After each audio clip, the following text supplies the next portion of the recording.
In today's episode of CounterSurveil, I uncover the dark side of modern recruitment. How Applicant Tracking Systems, or ATS, are wreaking havoc on the job market. Picture this. You've spent days perfecting your resume, only for it to disappear into the infamous resume black hole.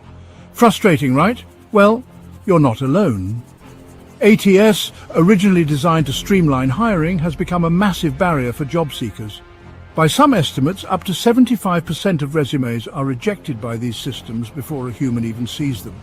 It's like a tech-driven gatekeeper, filtering out potentially perfect candidates based on keyword algorithms and formatting quirks. Now let me tell you about a manager who decided to test this system. Fed up with the inefficiencies, he conducted an experiment. He submitted his own resume, a resume that had landed him his current high-powered job through the company's ATS. Shockingly, it got rejected.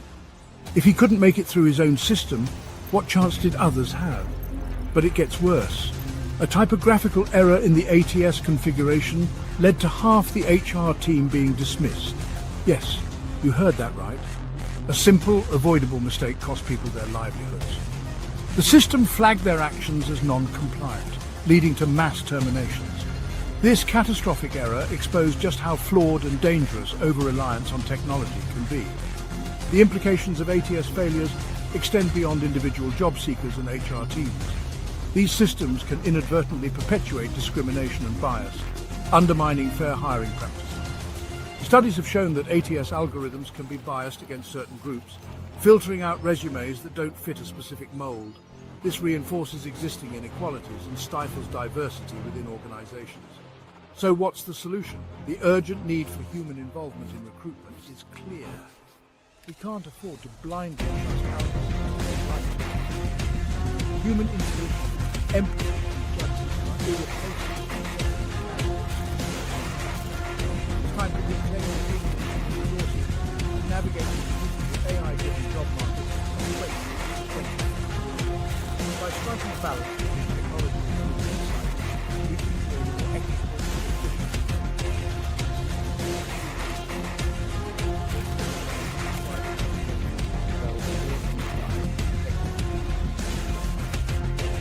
#ATS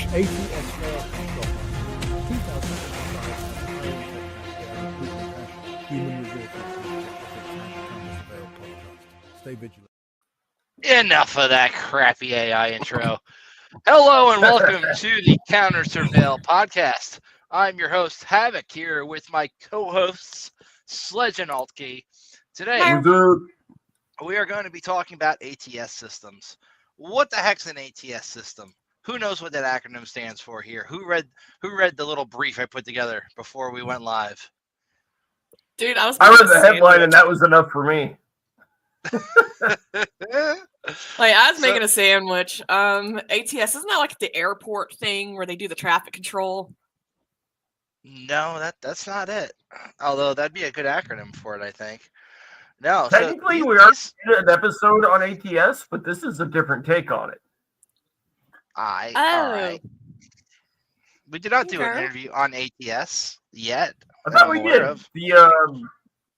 The automatic resume review thing. So we talked on one of the episodes about some people who were injecting AI keywords into their resumes in an attempt to bypass these ATS systems. So I think that's where you're going with it. Yeah, that's what I was talking about. Oh, that explains it. So an ATS in this context, right?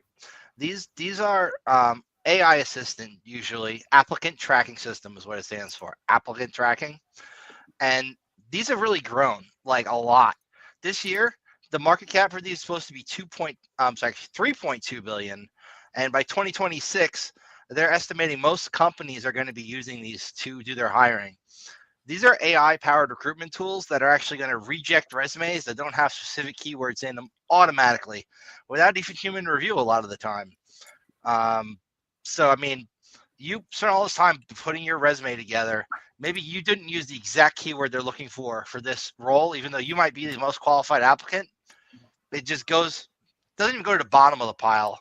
It just gets tossed out before any human even has a chance to look at it. It's pretty messed up. And if HR spells that keyword wrong, like they think it's burp suite instead of burp suite, Oh. It's actually kind of funny because when you look at some of those ATS keywords as a human, it looks like it just looks retarded. Like you've got, hey, Metasploit, whatever, all these NMAT, random tools. What if they're looking for somebody with Metasploit experience, but you put MSF console in your resume? Or if they want someone with Linux experience, but you specify distro without specifying Linux. So you say Debian experience or Ubuntu experience, which we can't be friends if you have Ubuntu experience, but or Arch like, can you put Nick experience, Star or something? Nick Star, or yeah, or even if you have, say, older Linux experience, like a tool that may not be common, so they have a distro list, but you don't make it. Exactly. And Just some of that these you installed Arch. Yeah.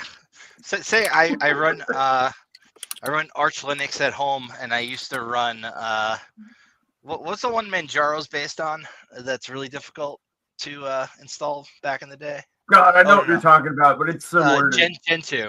yes, Gentoo. Yeah, I run Gentoo at home. None of that's going to get you past this ATS system here. And I'm sitting here like, nah, bro, I run Proxmox. Yeah. Yeah, or, I run Proxmox. Like virtualization, but they put down VMware, and let's say you're like me and you're running like raw dog and KVM over here, or you've got a Proxmox, or you do obviously have that experience, but they put a capital A in Azure instead of your lowercase Azure or something dumb like that. Well, ATS has just kicked your resume to the curb. There were actually some cool websites that we talked about last time about this, where it can go through your resume and check for spelling mistakes like that and test it against ATS systems. Yes. Can't remember any offhand though. The people who use Greenhouse, that's one of the top, I think, 10 ATSs out there. They have an actual thing for the job seekers too, that will pre-populate your resume in essentially form fill kind of way. And it works really well on their system. It works okay on other systems. The gist of it being that you only have to type your resume in once, and then instead of having to upload your resume and then manually type in all those fields, it literally just form fills it for you, which is kind of cool. I like that about LinkedIn Premium. Yeah, LinkedIn Premium, that's a value I would argue if you're in the job market, but it can also be a difficult balance if you're already not working, spending upwards of like $50 a month to have the good plan there. Can be a bit different. When you don't have money, you don't have money. But it's worth every penny. Wanted to meet nation states that are doing job scams. LinkedIn Premium is how you do it. I've got a couple. I've tried to actually trick them into sending me the laptops and shit. That way I can, report them and actually like do a full analysis on them because I'm really interested in digging into their stuff. But I think they just smell the not her. Not her. When they ask you for your social security number over email, something's up. Yeah. That is a red flag for us, right? Because we're InfoSec nerds. Your average person might not know. Maybe if HR at this company, who I've never heard of before, who I applied for a job at, is asking me for my social over email, that's a red flag. That's kind of something to be like on the lookout for. Mm-hmm. Machine learning models are actually increasingly being used to assess skills, behavior, and even video interviews being done by AI systems. And Gartner is predicting that by 2025, at the end of the year, 50% of all organizations are going to be using these tools. AI-enabled ATS systems incorporate predictive analysis as well to forecast candidate success and retention rate, meaning that they might toss your resume out because you have a gap in your resume. Pretty messed up. Or perhaps they might look at your resume and say, you've been at these companies, but you've only been at this one for 2 years, or you've only been at that one for 3 years. We want somebody who's like at 10 years for their last job and toss you out that way. What I tell everybody is to say yes to everything to get to the interview and figure it out later.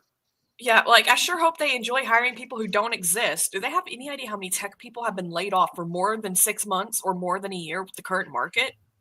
If you're hiring someone who hasn't been laid off during this time, you're probably hiring a college student. Yep. I mean, I know some really, really talented people who've been laid off Mhm. from very high-level positions, out of work for almost a year. Same. And A I know lot of them, people have been at their role for like 5 to 10 years that got laid off in this job market decline. right? Like, So like when it comes to this software, I say no bueno. I mean, if you're running a big company, maybe there's some degree of filtering you can do on the resumes with this, but I'd argue you should not be using the auto reject feature where you just put people to the bottom of the pile or no pile so at all story without time. having somebody look it over first. And I've actually gotten a job where I was an auto reject. I I applied, I got auto rejected. I know it was an auto reject. It was like 30 seconds from me hitting the application button. It was an auto reject, okay? Like there's ain't no way someone read that in 30 freaking seconds. I go to a conference later that evening. I'm just talking to random people, enjoying myself. And some Networking lady for the mentions, win. you should apply at this company. I'm the hiring manager. I'm like, oh, hey, I got auto rejected for this company 2 days ago. Wait, but you have all the experience. We literally were just talking about this. I'm like,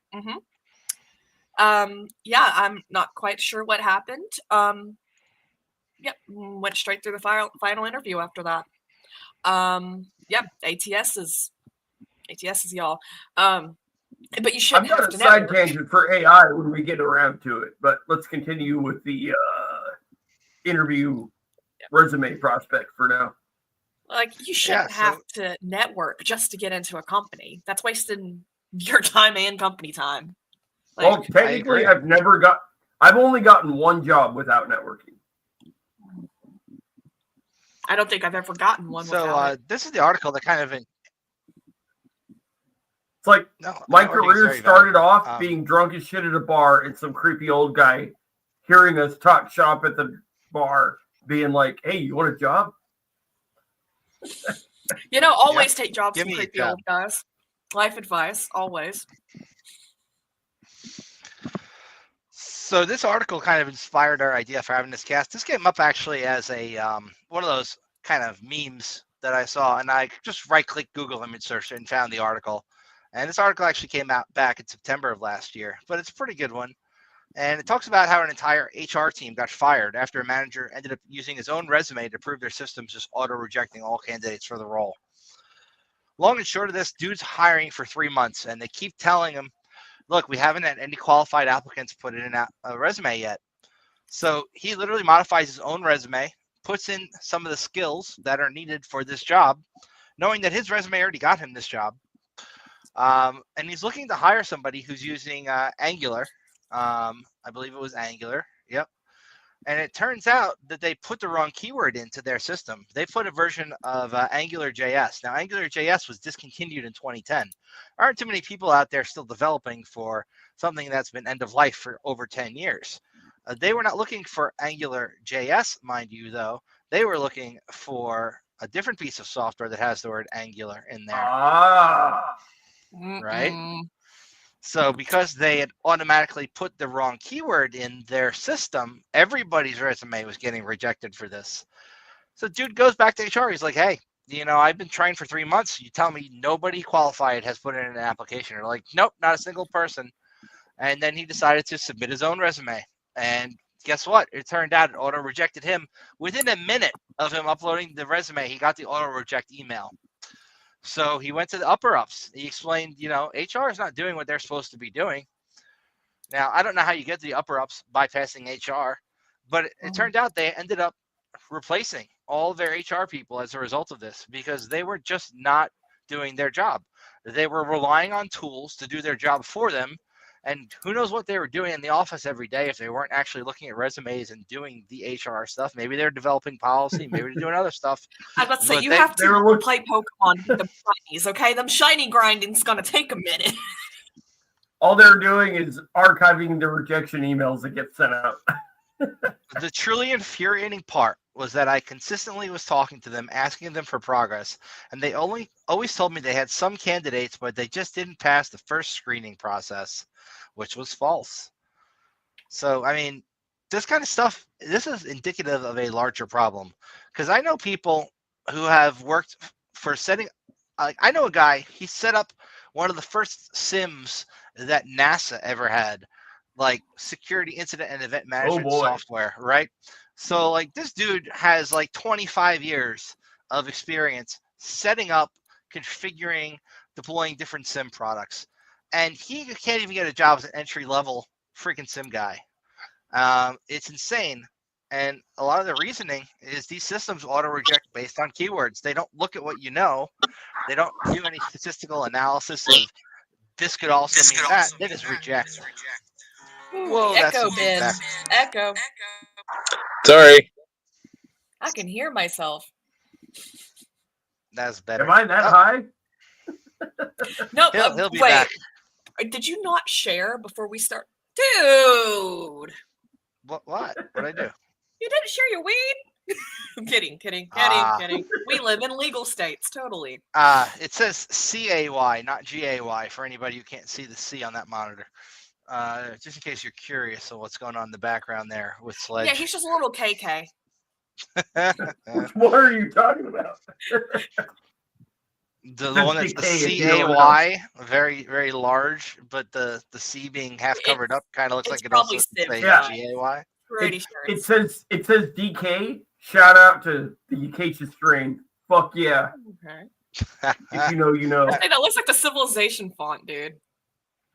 Which isn't Dude, bad. I I love love Civ. Civ. Dude, we gotta play I Civ tore my together sometime. meniscus at one of their shows. Different Civ, but okay. I play 5 and 6 myself. Haven't played 7 yet. I Dude. was disappointed in 7. Just keep 5 and 6, dude, unless you want to spiff and bread it. Lek mod with 5 is kind of my go-to. Respect. Yeah. So when it comes to these systems, these AI systems that are making job determinations, it's indicative of a bigger problem. And I'm not just talking about recruitment with AI. I mean, a lot of people, a lot of companies now are putting AI policies in place. For instance, you might be at a job and they say, yeah, you can use AI on the job, but you can only use Google Gemini and you can't record meetings and you can't do this.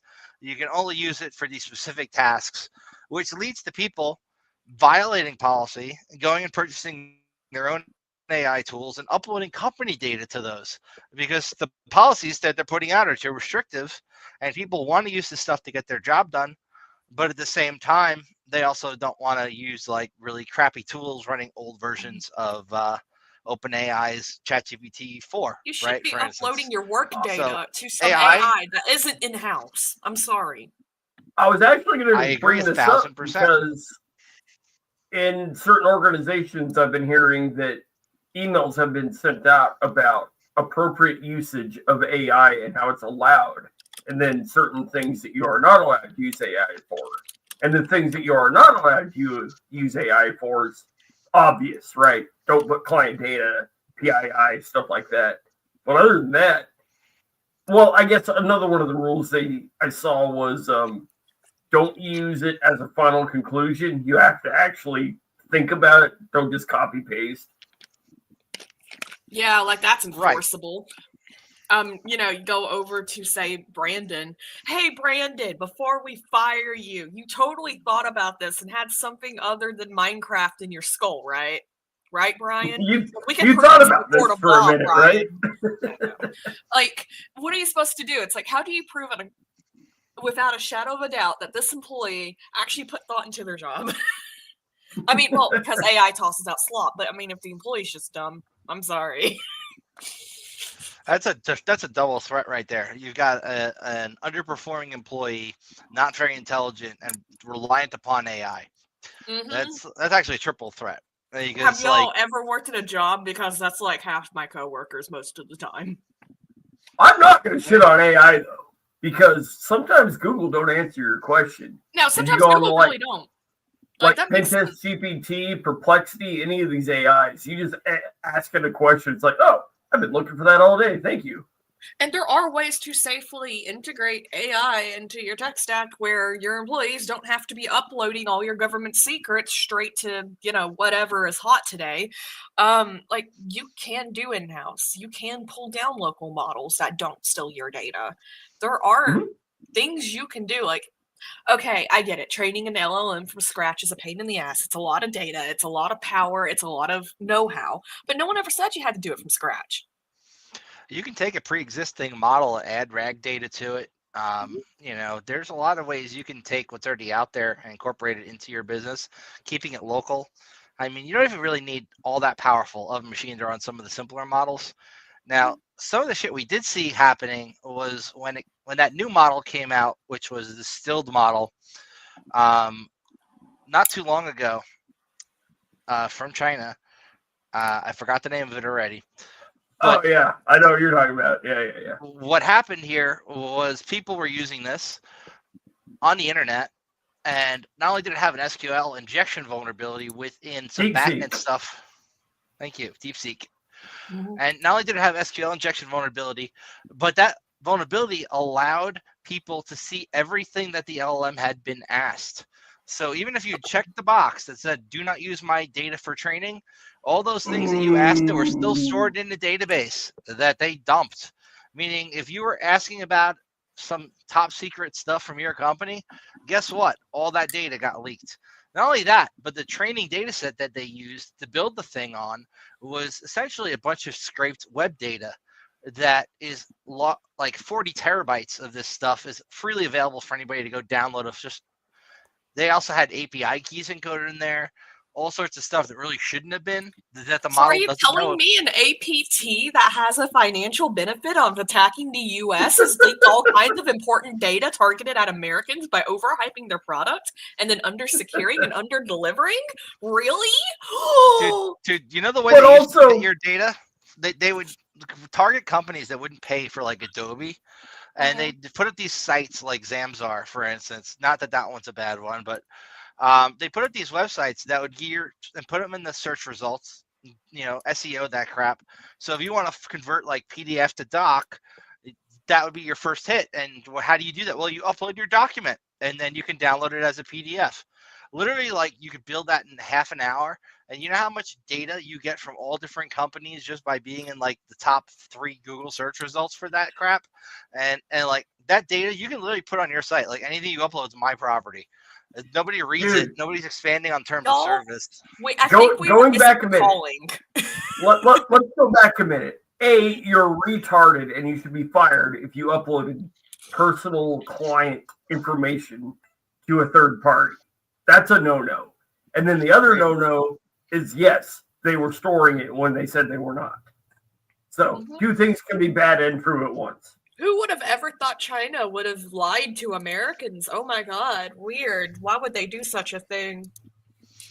And they didn't have to seek too deep to do it. I'm sure we can all hear the flash sarcasm in my voice, right? Right? Just being sure. So yeah, these AI tools are not great for the job market. They're not great for job seekers, and arguably they're not good for companies either. Who they are good for are lazy HR people who don't want to do their due diligence and read through a bunch of resumes and just have something that'll auto reject the majority of stuff that comes through. Arguably, if you are hiring nowadays, like I know firsthand because the nonprofit I work with, they were advertising an unpaid internship position, right? They got swarmed with resumes. 90% of them were Indian people looking for a paid internship who did not read where it literally says in big red letters on the posting, this is an unpaid internship. Meaning I had to attend multiple meetings with people looking for a paid internship who were all disappointed. Meanwhile, none of them read even the follow-up email that said this is for an unpaid summer internship. So I get it. I get the need to filter, but maybe, ease up on the controls just a little bit and do a little bit more human hands-on if you are doing hiring. When we're talking about hiring, budget also comes into play. Hiring people in other countries is always cheaper, and that's what a lot of companies have been doing over the last decade or so. See, do you guys see what I posted that Network Chuck showed about a autonomous AI agent that drives your browser that competes with ChatGPT's $200 tier that can drive a browser? I thought it was pretty cool. That's Selenium with extra steps. It kind of is Selenium with extra steps, but the no, it's part of hotkey with extra steps. Sorry. It does machine vision, which is kind of cool. He got it working on a local model with two 4070s, and it's able to identify all the parts of a web page, including like where the search bar is. And he had to I'm pretty perform good a at task, that. which was kind of cool. He told it to go spin up a DigitalOcean droplet. Unfortunately, even his local model made a mistake and spun up 20 of them instead of one. Oh God! With his credit card more and bank paid accounts. for a year ahead of time. So tell me DigitalOcean sponsors this product without telling me DigitalOcean sponsors this product. It might have been Akamai or another one. I could just be conflating them because that's my go-to for cheap VPSs. There's a bunch of them out there. I mean, This episode brought to you by DigitalOcean. This is Speaking a of new reminder content to out there. roll your own VPN. There is Sorry. a new internet historian video out there called Conspiracy that I want to go check out later. I love that dude. If I'm going to shout out a YouTuber, it'll be Internet Historian. That guy's hilarious. I already shouted out I like him a lot. And arguably, Jack Resider's Darknet Diaries is a good resource as well, and David Bombal, and a bunch of others out there. But speaking of roll your own VPN, I really should, pop that up, shouldn't I? We said something about DigitalOcean, so now it's time. This podcast is totally sponsored, by DigitalOcean for realsies, y'all. I swear. I got to give another shout out to Jack, though. I met him years ago. He was on like episode 3 and nobody knew about him. And I was like, wait, are you? He was wearing the Darknet Diaries shirt. And I was like, are you Jack? And he was like, yeah. So I traded in some of these wooden token things that I 3D or engraved, made for DEF CON to hand out as tokens or whatever. And he gave me a bunch of stickers, shook hands, and it was cool. He's a good dude. Yeah. And now for a very quick break from our non-sponsor. Are you tired of using VPNs that are slower than your grandma's gossip circle? Do you want to secure your internet without breaking the bank? Well, I've got the solution for you. Roll your own fucking VPN. First, you'll need to buy a cheap VPS. Don't worry, it's like renting a tiny apartment for your VPN server. Then install WireGuard. It's like setting up a super secure, high-tech tunnel for your internet traffic. But wait, there's more. With WireGuard, you get blazing fast speeds and top-notch security. It's like having your own personal internet ninja guarding your data. Just generate some keys, configure your server and clients, and you're good to go. It's easier than making a decent cup of coffee. So why settle for slow, overpriced VPNs when you can roll your own? Get a cheap VPS, set up WireGuard, and join the ranks of the VPN elite. Trust me, it's worth the effort. Roll your own fucking VPN. It's like DIY for your digital security. Roll your own fucking VPN. Secure, fast, yours. Woo! RDP, bro. Yeah, let's expose 3389 to the internet and just open our routers. That'll be the best way to do it. That's how I'll access my home systems. Sure, everybody else will access them too, but that's fine. I mean, if you have an enemy, it would be very, very funny to just open up their entire home network to RDP and then walk away and let someone else actually do the dirty work. If somebody just leaves their router, like if you're on their home network and you happen to notice they left default creds on their router, it'd be a horrible thing to do to somebody. I've totally never done it. And I totally am not recommending it. That's just / sarcasm, I swear. I am a good person. If you don't leave random ports over to the internet, how else is Shodan going to stay in business? You could also use a script that maybe uses UPnP to open a port on a different computer than you're currently on. That is a different issue, yes. That's a more evil way of doing it. Yeah. Wait, Shodan has something that's not a honeypot? Shodan's great, man. So Shodan's fun. I got in trouble with one of my old jobs because I was showing people how to look into like web cameras in different countries on their actual network on site. And HR calls me in and they're like, what were you doing? It's like, I'm doing a poke, HR. And I was like, back to your ATS. And I was like, I'm just showing people how to Google dork. And we just ended up on Shodan real quick to make it simpler. So as also, a response, AI ruined dorking, and that pisses me off. Sorry. No, you're good.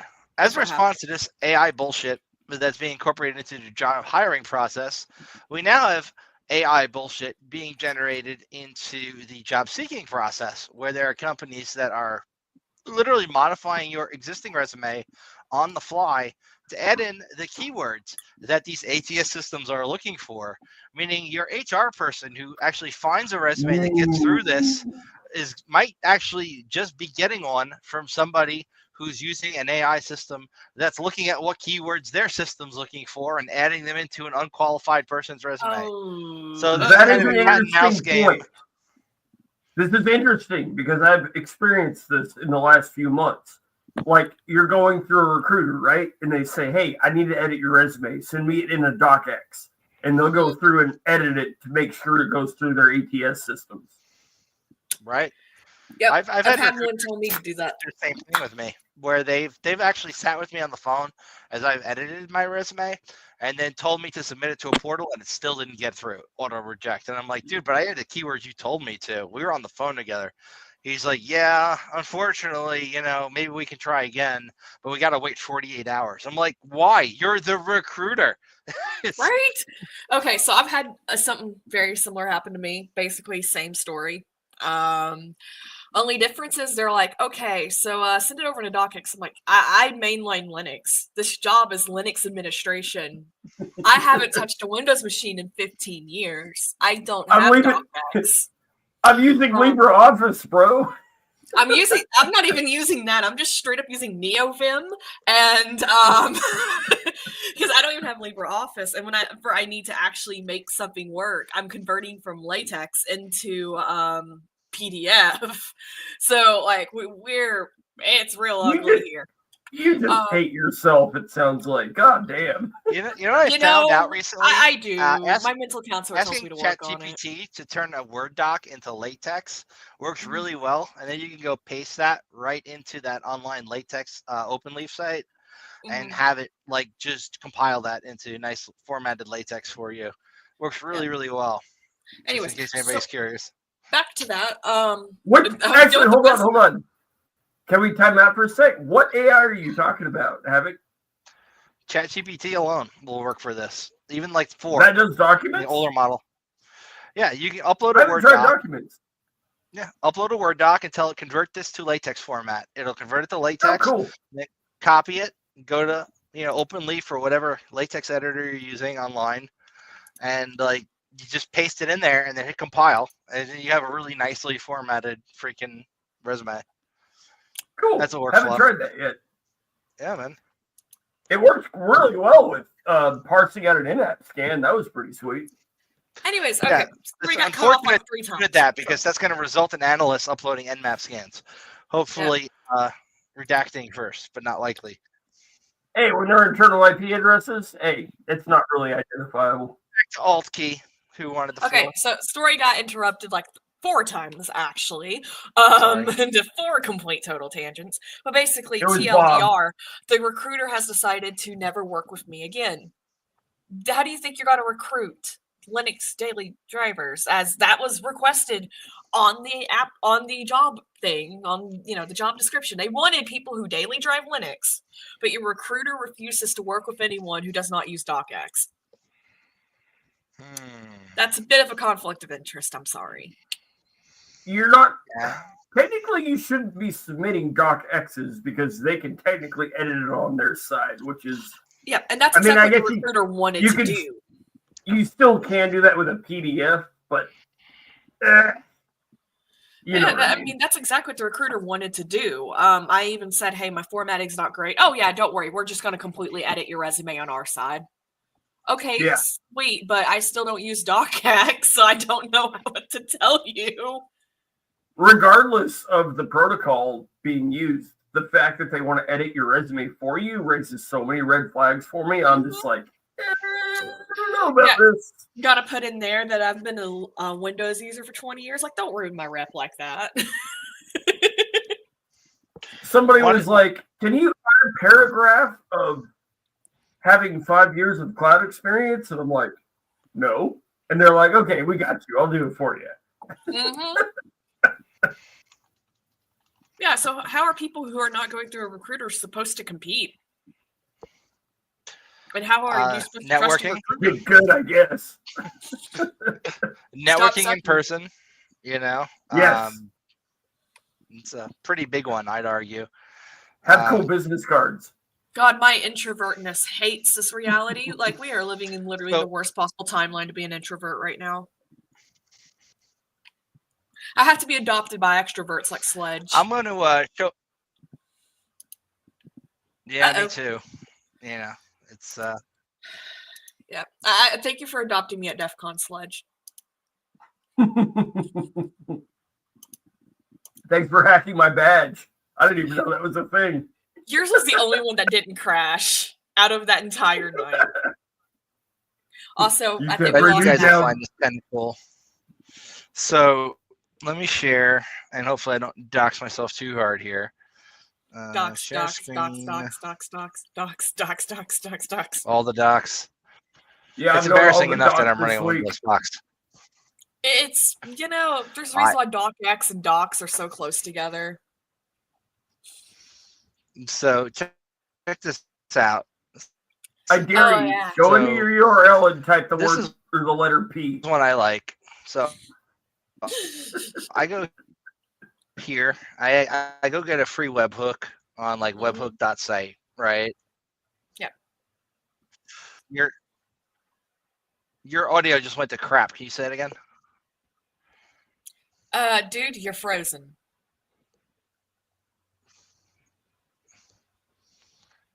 I was I going don't to think say he's frozen. I think something. he's just sitting there. Wait. What? Are we Oh, having a miscommunication? No, we're having a breakdown of technicalities here. Because y'all keep freezing on my screen. Frank's I think we're good Bluetooth now. is cutting in and out pretty good. Yeah, and his video is like cutting out for minutes at a time for me. Not Wow. for me, just his audio. Hey Frank, can you tell your FBI agent to like actually just tune into the episode so that they're not taking up your bandwidth? Yeah, tell him to chill. Yeah, I literally just connected to a VPN, which is probably why my bandwidth went to shit Okay. real quick. That Can you makes see sense. me again now and hear me okay? I'm still on the VPN, but it's now actually connected. So Okay. Oh, that so explains which it. VPN is that? This episode brought to you by.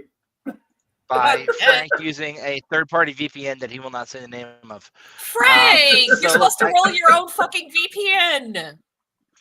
I'm Yeah. disappointed. So you should be. Dude. So check this out. I'm going to create a canary token in a Word doc here. This is a OPSEC fail. Will And be for what I put anyone in there. who actually wants to use a webhook without having to go through one of these sketchy websites, all you have to do is webhook it right back into your Discord. You're welcome. Mm-hmm. Right. So now That's I'm what I do. downloading this Word document that I have created. Now you can take this Word doc once you've edited it yourself, put anything you want in there. Okay. And as soon as I open this, I'm not getting, at least on my screen, any indication anything's wrong. Oh, there he went again. All right, so Yeah. while Frank is intermittent, to It's just the audience, please just use Discord to run your Opening up webhooks. Thank you. Word normally, and it's a blank Word document. Hey, Havoc, your Bluetooth is just shit in the bed. Your video is also shit the bed, dude. This is why you roll your own. Yeah. Every time if you roll your own, you don't have these problems. I have But rolled hey, my own.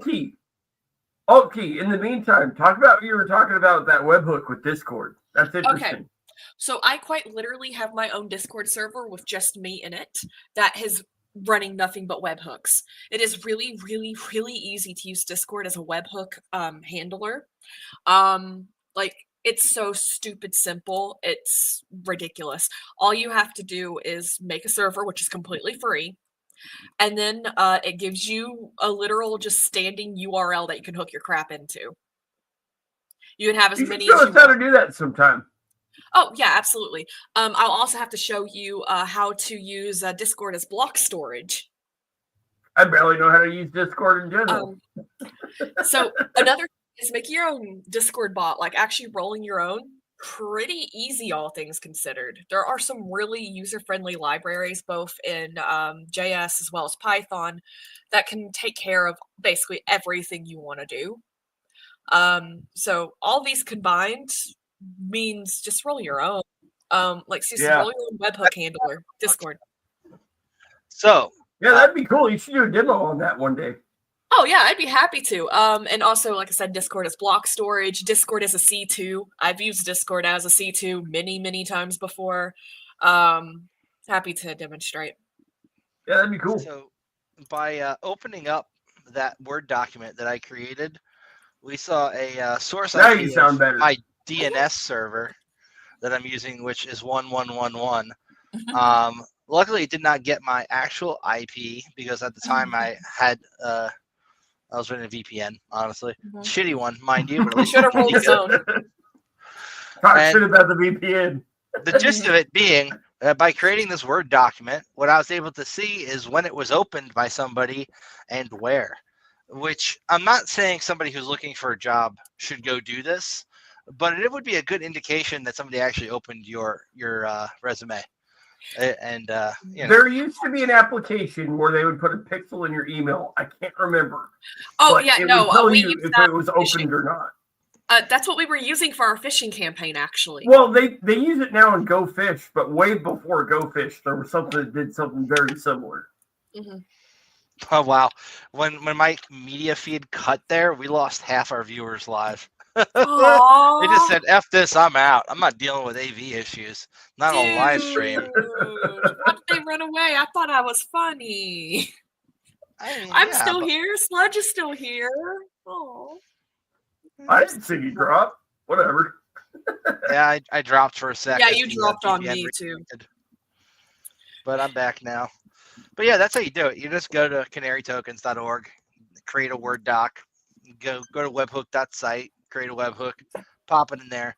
As soon as somebody opens your Word doc, guess what? It beacons out to the webhook site, and you see who opened up the Word doc. Now, there's obviously a lot more evil Actually- you can do with a Word doc, but we're not going to talk So about what set can do. Time out. Can you go back to share your screen again? Let me see what that webhook looks like. Ugh, I can talk. Also, I will have to do the hacking with Discord episode. Yeah, we should. Can I borrow our Discord server for evil?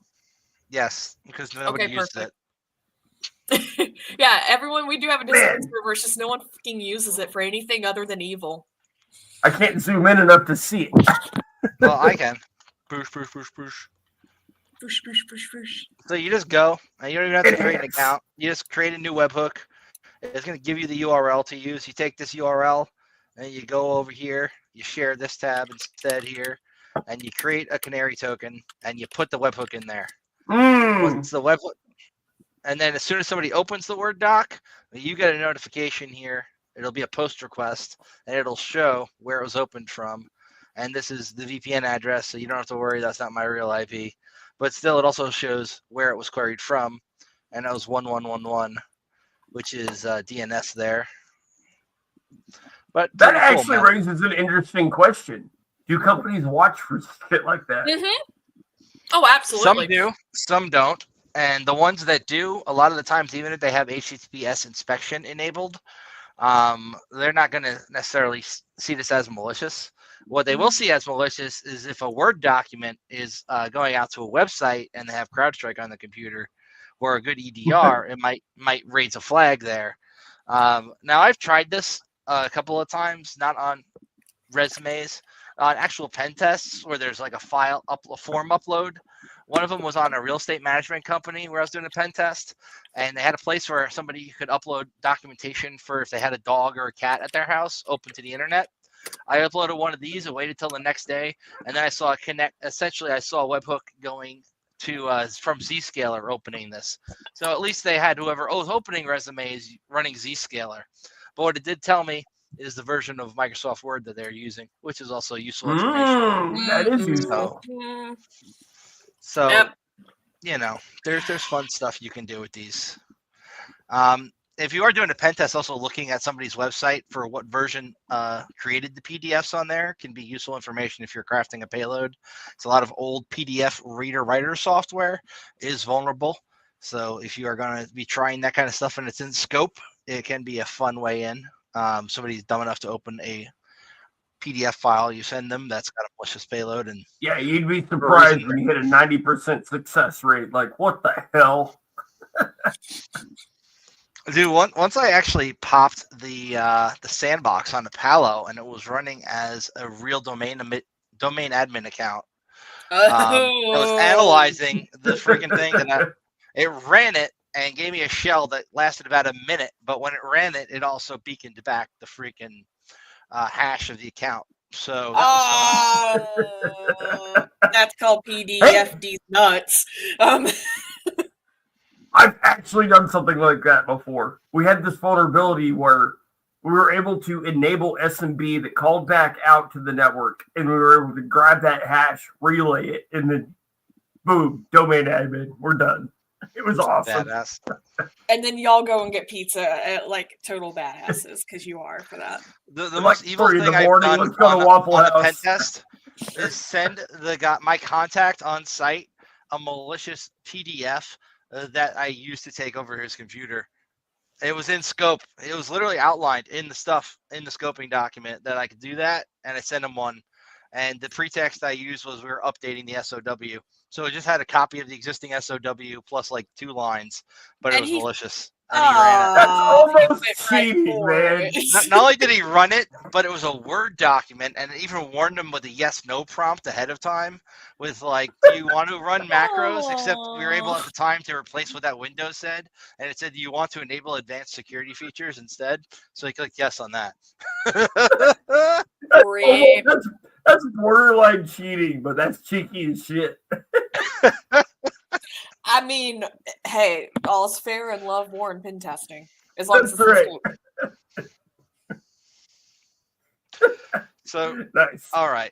So we talked a little bit about this stuff. You guys want to cover the news? We got a bunch of stories we can shoot the shit about. Actually, I wanted to talk about my initial interpretation of that headline. Yeah, go ahead. Because I didn't read the article. And when I first read that headline, I was like, oh, a manager comparing his resume to others that he's hiring. So that raises the question of, do managers know what the hell they're talking about when they're trying to manage people in the security industry? And from my experience, it's very rare. Agreed. I've had a lot of jobs. It's only been one job where I had a manager who was more technically proficient than I was managing me.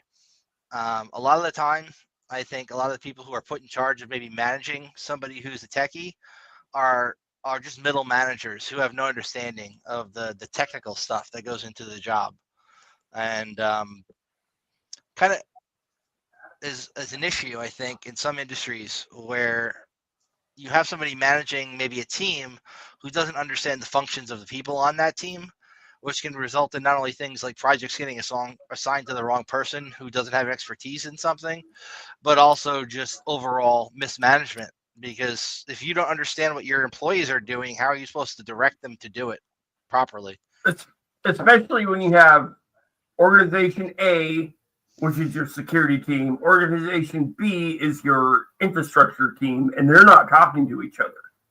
But infrastructure is managing your applications that security team is trying to secure, but you can't actually do proper scanning because infrastructure team keeps blocking you and nobody's communicating. Like, it just gets ridiculous because nobody knows what the hell they're talking about, and they don't know how to communicate these things.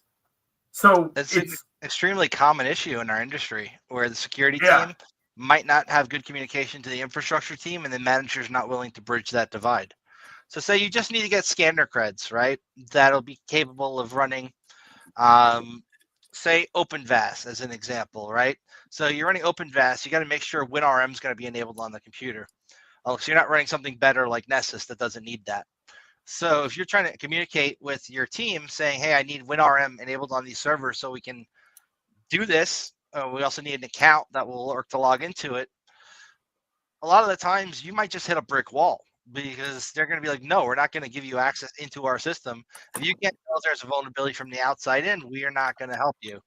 And that could be something that actually shoots them in the foot, because your scanner tool might find something like, for instance, log4j on a system that they were unaware of, that maybe you might not see in your initial scan on the box if you're only maybe limiting it to 80 and 443 as an example.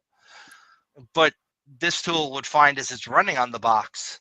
And there's something to be said when it comes to vulnerability analysis for having an agent also. But if we're going agentless and we're logging into the boxes to enumerate vulns, if they're not giving you an account that's capable of doing that, you might miss stuff, and it's common, and nobody cares. And then let's say you have a DAST scanner in place, and that's whitelisted, so it's doing all the scanning and all that shit, right? But then you come in with a pen test, and none of your IPs are whitelisted, and you just get insta-blocked. Right. That's a big problem I've seen a lot. Mm-hmm. Yippers. Because whitelisting. I can tell you a story. Internal. A couple of years ago, I found this application where it was like enable FTP to transfer files to upload to this server, and I was like, no fucking way. So I enabled it and tried to see if that port was open, and one of their security devices caught me because I wasn't in covert. I was just like, fuck it. I just assumed I was whitelisted. But I guess not, and that just completely cut off my access, and I couldn't do anything for 2 days. I've had a WAF kill scan, and then they blacklisted the IP I was scanning from, and then I literally just used third-party VPN to complete the scan. By the time Instead they of were able to rolling fix your it. own? Dude, roll your own. Yeah, in my case, it was VPN over a VPN. It's weird. You did the double encapsulation. Pretty much. Dude, you only have to wear one condom, my man. No, you got to use the hefty. Freaking hefty bag on that.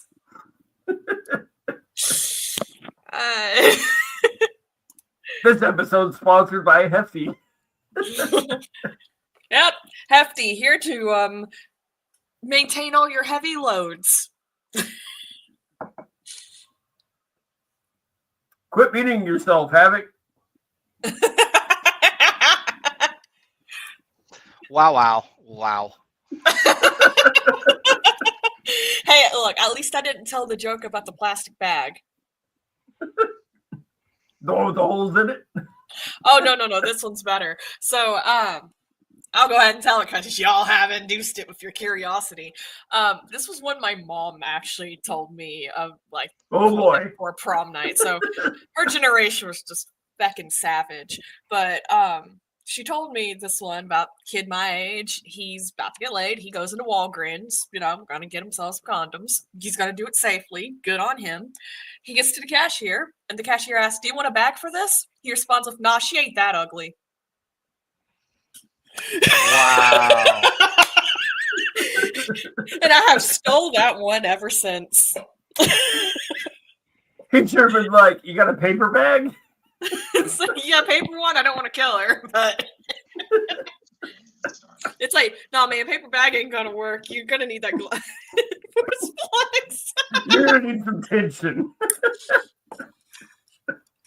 I thought you were going to go in a different direction with that one, but that worked out pretty good.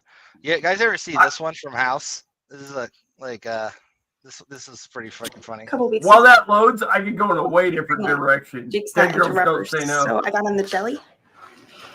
You think I'm allergic or something? You have an infection. Hey, I remember this Need a sample. episode. I got the jar. No, I meant a sample of your.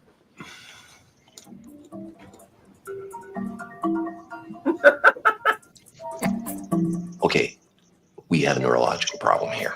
There's something wrong with my brain? Oh, yeah.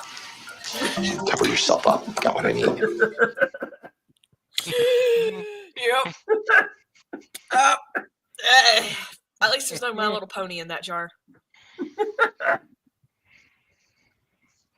Man, that sounds like a good sandwich, though. Oh. man. I don't need HouseMD tell me my brain's already busted. Like, I know that. I don't have to pay someone. So last week we already covered that that $1 billion crypto heist. Havoc's just like, let's move on now. Let's move on.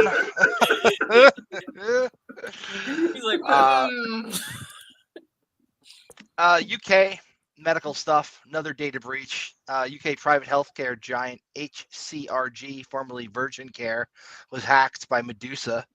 And they lost 50 terabytes of stolen patient data, including personal information, medical records, financial data, all of it released on the open internet after they refused to pay the ransom. Lovely. Wow. Again. Stretches to prevent ripping. What are we preventing ripping here? Well, I mean, have you ever tried to cram 10 terabytes of data into a bag, my dude? I don't know where you're. Actually, I'm doing that as minds. I'm actually doing that as we speak. I'm kind of surprised my bandwidth is working so well.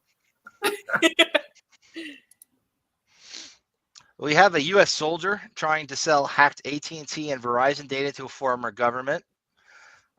This was a data breach of UK data in the realms of billions of AT&T and Verizon phone logs. This was prosecuted by some U.S. prosecutors here. As a former U.S. Army soldier who also worked at a telco, he pled guilty. He was a flight risk and was remanded. Jesus, how the hell are former soldiers selling? Why would it be a former soldier for one? But it just sucks. I'm not sharing my screen, so you guys are probably like, "Where the hell is he getting any of this crap?" I was honestly. Why none of you say nothing? It was kind of funny to watch you talk to yourself. Some of these news stories, though, I swear we've heard them a dozen times over the last in our lifetimes. We've heard it over and over and over. Yeah. Ransomware, freaking file leaks, like it just happens every week. It's 23 billion credentials stolen by InfoStealer malware. This one, alien text-based stealer logs, around 493 million unique websites and email address pairs. Not a bad haul for a data breach. I want the dump if anybody has it. Well, this is what they actually used to access the Snowflake stuff. So this is how they got in the first place. The same data breach. Creds. MFA everything. If you're not MFAing everything, you're retarded. And Qlin ransomware gang. It's not a silver bullet though. Keep that in mind. Right, it's more like a bronze bullet, especially if you're using your phone. Like, don't, like, for real. The SIM hijacking is freaking real. Mm-hmm. They bypass my 2FA. If you are trying to do an MFA exhaustion attack, as a pen tester, mind you, the best time to do that is whenever they're logging into their system for the day in the morning. So if you know somebody maybe has to be at work at 9 o'clock, about 9:02 would be a really good time to try and run those credentials and see if they're dumb enough to just click the yes button. I'm not even talking about that. I'm talking about SIM hijacking. My phone literally got stolen from T-Mobile. They took over my entire identity. Yes. Look, session hijacking is an issue. One, you shouldn't be MFAing shit to your phone. If you can. It's session hijacking. It was literal SIM hijacking. They had my SIM card, which had all my 2FA stuff on it. So I couldn't log into anything until I got a hold of T-Mobile, got my phone number back, and was able to reset everything. And I raised a fucking kerfuffle about this. And there was a lawsuit about it because you have to opt in to a PIN security for your SIM card. It's so you have to opt into it. It's not by default. You have to opt in for a PIN. You know it's really, really bad when Sledge says kerfuffle and not raising hell. That's how you know he's really pissed. Oh, yeah. Sorry about taking over your phone that time, Sledge. No. Dude, I was screaming it. I gave a talk at a middle school about this, and I was like I was heated. Like I was like yelling at these kids. Tell all your parents, go opt into PIN security with your cell phone provider. that was actually there was something recent in the news about that also, where they could have had that enabled on I think it was a government system, but they chose not to, and they got breached as a result. Like everybody lost their freaking data. They weren't enabling that SMS. That option within their telephone provider to protect SIM transfers by adding a PIN to it. Yeah, they just take your phone number and do whatever the hell they want with it. Yeah.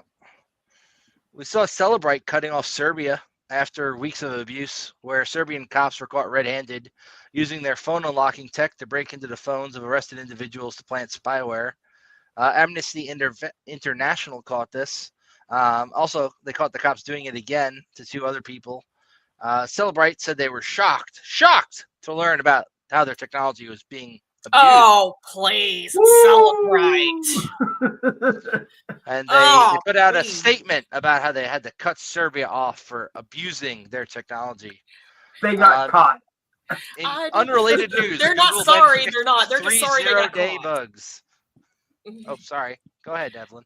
Oh, yeah, sorry. No, he did because again, fucking Celebrate. But no, don't tell Celebrate. Celebrate ain't sorry. Okay, first off, this is Celebrate's entire MO. Okay, they do not care. They're sorry y'all got caught. Okay, they ain't sorry They're for their sorry own for the bad actions. PR. Yeah, they're sorry for the bad PR. They're sorry that Serbia could not have any form of discretion in this. But as someone who has dealt with Celebrate in the past, and I'm just gonna leave it at that. Let me just tell you, they would have done the same thing. I might know a guy that found one that fell out of the back of a truck one time, and that was pretty fun. Yep, that's totally how you got it. If Totally they're the only way I supposed did. to be sold to law enforcement, why does the guy at the mall who replaces the screen on my phone have one? It was my question. Yeah. Yeah. It's on Well, the back have of you the truck. ever, guys? Have you ever told a cop to keep a secret? Okay, that's why the guy at the mall has one. You're welcome. The Belgian prosecutor's office is investigating a breach of State Intelligence Agency VSSE by Chinese hackers in Belgium. These hackers were able to exfiltrate something like 10% of the organization's incoming unclassified emails by a bug in Barracuda. They hacked the email filter itself. So that's pretty funny, arguably, that they hacked the actual spam protection feature. And we're listening. I forgot Barracuda was a thing. I haven't heard that name in years. Yeah, same. Yeah, is proof point or bust, I guess, right? New Zealand firm blames researcher for company's own leak. Teammate app is a New Zealand-based firm, claims a security researcher criminally hacked its database. Just one big problem. The researcher had the receipts and showed the company had a huge self-owning data exposure from one of its internet-connected databases that wasn't protected with a password. Instead, taking the L, they decided to blame the researcher. Are they trying to say there's a non-criminally hacked then? So the TLDR on this is they tried to blame the researcher who brought it to their attention. Meanwhile, because this database was publicly exposed, it had already been downloaded by other people. So when he tells them, hey, you have this problem, they're like, researcher hacked us, and we have the logs to prove it. Unfortunately, researcher also kept receipts, and, that's kind of the gist there. This is the exact same story of that other guy that was on last month, I think. That was 3 months ago. 3 months ago? Man, how long have we been doing this? Almost a year, Sledge. Dude, it's been a minute. Crap. Like, when did you recruit me again? Like, when did I hack your badge? That was DEF CON. last so that's summertime. Yeah.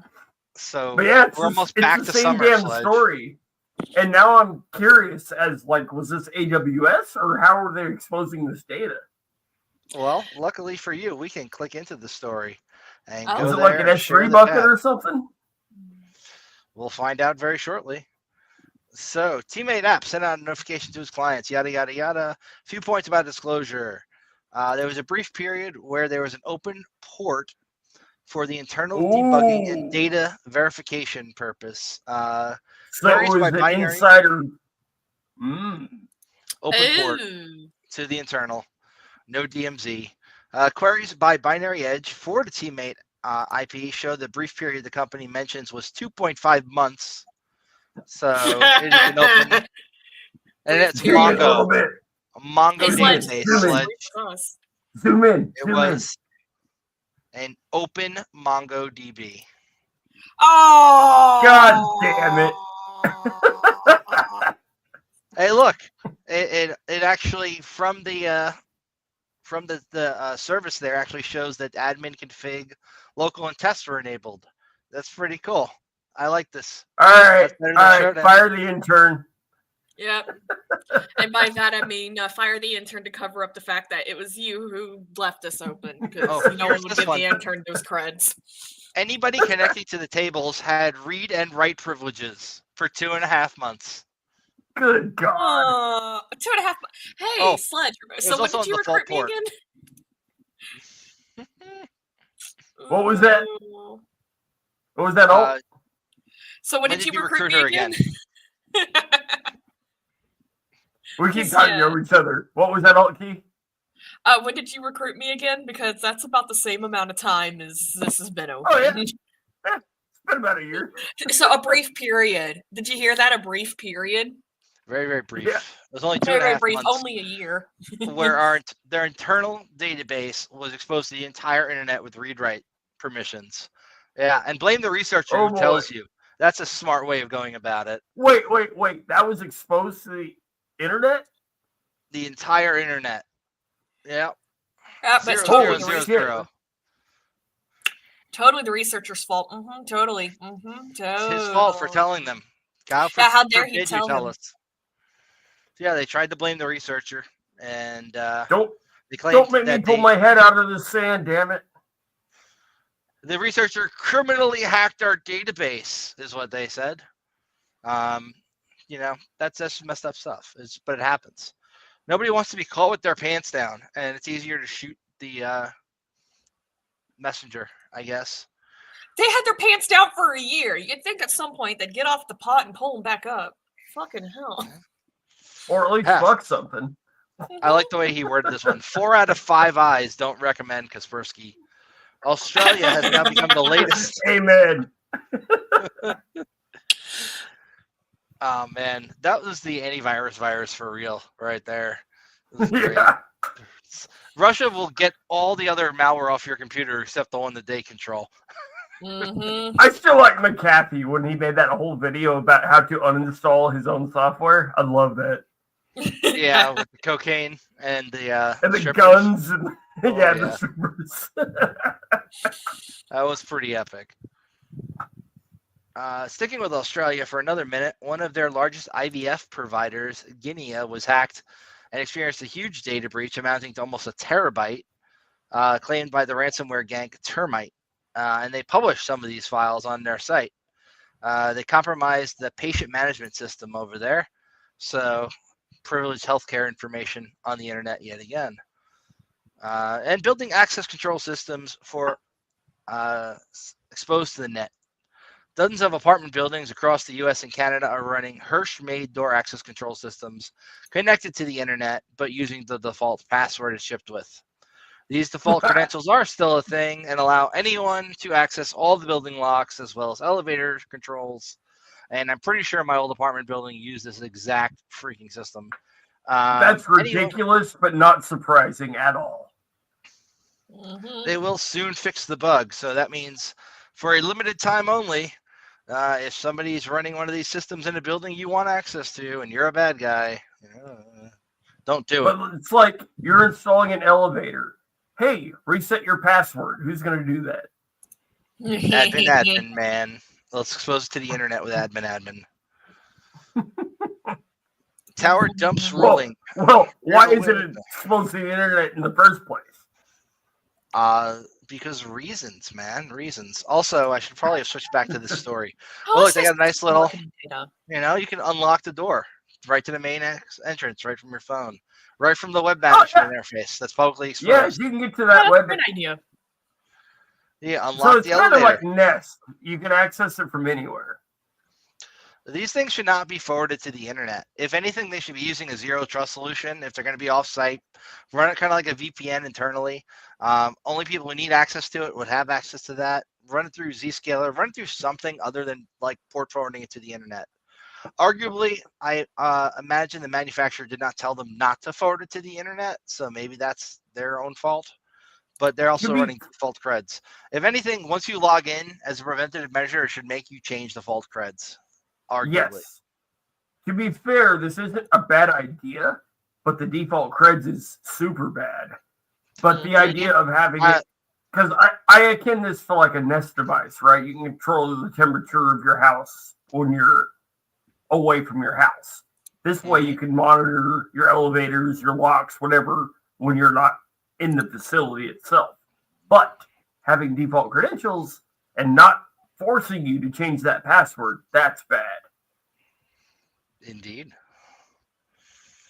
So this is only dozens of these, thankfully, across the US and Canada that are forwarded to the internet. Now, arguably, if you're on a local area network during a test, though, and you come across a Hirsch-made door access control, even though they are going to be pushing a fix for this bug, that doesn't mean that they're going to be applying said fix to each of these places and going into the management interface and uploading a new firmware version to fix it. So that's also a thought if you're doing a pen test and come across one of these. They're like, screw it.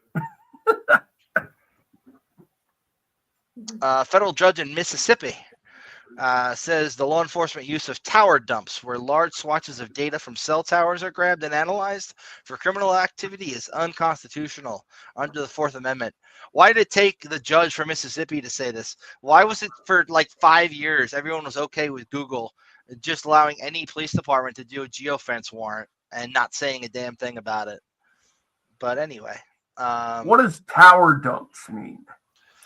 So it's where they take the data from a cell phone tower of all the phones that are connected to. Oh, okay. All right. Say no more. And then be like, if crime happened in this area and we want to triangulate who was there, this is how we figure out who was in the area at time. Google does the same thing, as does Apple. Except Google for the Google longest already time, got sued for that shit. They were dumb about it because they didn't even ask for a warrant. They were just cooperating with law enforcement without asking for a warrant. 24 reasons not to use stalkerware. This time it's Spizy, which is a third variant of Coco Spy. Shares a common bug that allowed a security researcher to access 500,000 email addresses of Spizy customers who used the service to snoop on the phones of somebody else. So who's going to be snooping on you while you're snooping on somebody else? Apparently this security researcher. Today I learned that's a thing. Roll your own. Into that. This stalkerware is the 24th phone monitoring app since 2017 to have been hacked. So maybe if you are thinking about spying on somebody who you care about, don't install this crap on their phone to spy on them, and maybe just develop some trust. Just as a thought. Because you're not only exposing them. Be a normal human being. But if you're not going to be a normal human being, which, let's be honest, if you've gone far enough to look into what Spizy is, you're not a reasonable human being. Let's have a counter argument, okay? How much is one of those Apple tag things? So hang on. There's an interesting question here. Interesting topic.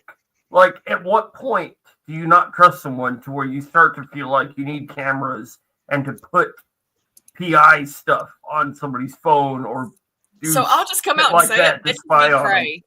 Bitches be cray. I'm just going to say it. Have you ever dated a paranoid girl?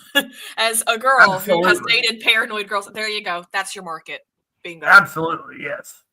That would probably be your best vertical to target for sales.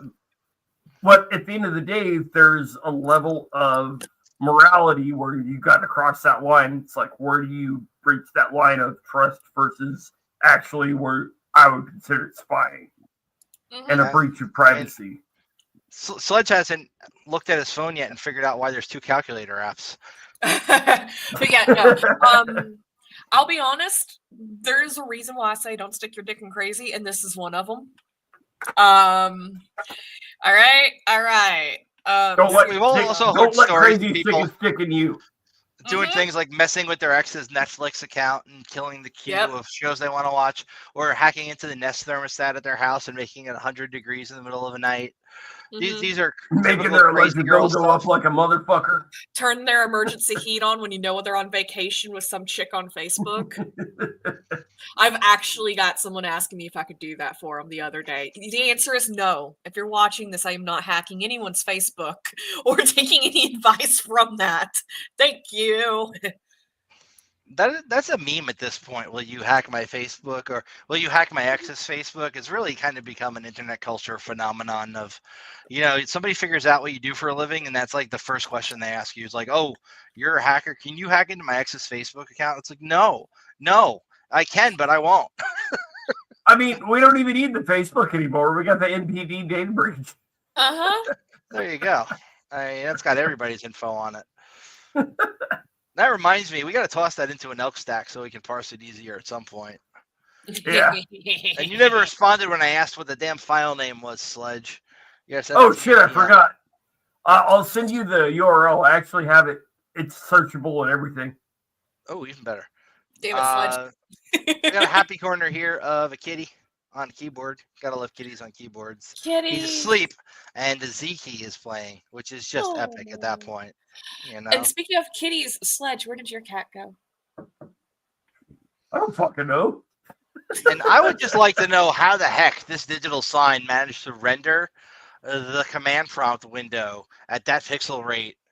Like, that's impressive, because those things are hard to program to begin with. Delchai has one of those in his apartment that he uses to read like Twitter messages. And the fact that this thing crashed and it has a command.exe/k. We don't know what you're talking about. Yeah, we don't know what you're talking about, dude. Jesus, like, at all. Why is that not on the stage anymore? Who took it There off? we go. So you were talking about cat, but not showing me the cat. Oh, well, why didn't you guys say something before, man? Again, it's Cat fell just funny to asleep on watch you talk to yourself like you're crazy. And then Z. And then command.exe. The system cannot. I also cannot. I understand. No smoking either. Please do not lick the walls. I understand. System. I also cannot. Do you remember that Windows XP error message that said error message cannot display error message or something like that? I got that thing a few times. And finally, last but not least, Microsoft's finally retiring Skype on May 5th after Thank 2 decades in God. operation. But that ringtone will live on forever in Teams. How else Can am we I kill supposed Teams to next? ransom? I mean, nothing. Oh, man. I fucking hate Teams. Can we kill Teams next? I think we could probably kill Teams if we put our heads together. But we probably want to get a better alternative for So Teams just uses Squirrel, and that's all you need to know to get a shell. You're welcome. Dude, there's nothing more anxiety-provoking than that dun, dun, Okay. sound in the middle of the day. It's like, no! One thing I did back at DEF CON was I took a little Bluetooth speaker with me, and anytime I saw someone who looked like a Fed, I'd get up next to him and play the Teams ring. And just watch them have like a full episode. So me and Havoc were talking about this earlier. Dude, you should totally throw that into that AI real quick and see what it comes up with. Yeah, I'll do that, man. I'll make a Suno song with the Teams freaking sound in the middle of it. I was saying, make a hardcore song about XYZ, but make a breakdown with the team ringtone. I just ran out of credits. Dude, I have a paid account and I gave you access to it. Why are you I know. I haven't had time to log back into that thing to get all the stuff. Hey, man, when you're 2 people on a team that requires 25 people, you're a little busy. I mean, I guess okay, that's fair. We only have so many alternate personalities after all. Listen, Mr. Robot does not come out of his cage, and that's a rule. That is very kinky, taken out of context, Havoc.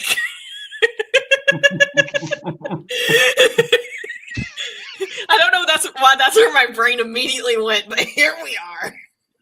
I like it. Let's well, there's an obligatory giggity here somewhere. I was about to say, I don't know why I just thought of BDS Mr. Robot, but here we are, and of course he's a bottom.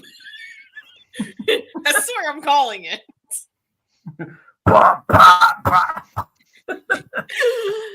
Okay, look, after the microwave scene, y'all gotta agree with me. You know, I think it's time for another message from our sponsor. Yep. Let's do that. Oh, you want to protect your precious data from the prying eyes of your ISP, the NSA, and your nosy neighbor? Well, good luck with that. But if you insist on not being a sheep, roll your own fucking VPN is the way to go. First, go buy a VPS. Don't worry, it's not like you're renting a server to host your illicit activities. Or are you? Then, install WireGuard. It's like setting up a secret underground bunker for your internet traffic, but without the risk of being raided by the feds. And the best part, if you want to do you get to deal with all the fun of configuring your own VPN. Who needs user-friendly interfaces when you can spend hours debugging config files? Just generate some keys, set up your server and clients, and voila! You'll be encrypting your traffic like a pro. Or, you know, like a script kiddie trying to hide their torrenting habits. So why pay for some overpriced VPN service that's just going to sell your data anyway? Roll your own fucking VPN. It's like DIY for your digital paranoia. Trust me, it's a blast. You'll be the envy of all your friends who are still using public Wi-Fi without a VPN. Losers, roll your own fucking VPN. Secure. Fast. Pain in the ass. Okay, thank you for cutting me off there, because I said I'd behave this stream, but here we are. I'm not drinking Pedialyte because I'm hungover. I just like it. Only Pones. Dude. Only Pones is a different channel. Yeah, Only Pones is a different channel. I keep forgetting I have to remind y'all that we charge extra for Only Pones. So please come subscribe to our premium cast, Only Pones. Oh, is that what we're going to use that for? We should maybe put another podcast together. So we also wanted to get some feedback from people. We do this on Mondays, all right? When I was with Iron Geek, we did it on Wednesdays. We did this on Mondays because we wanted to accommodate a friend of ours who unfortunately has not been able to make the cast as much. What day the hell should we do this, man?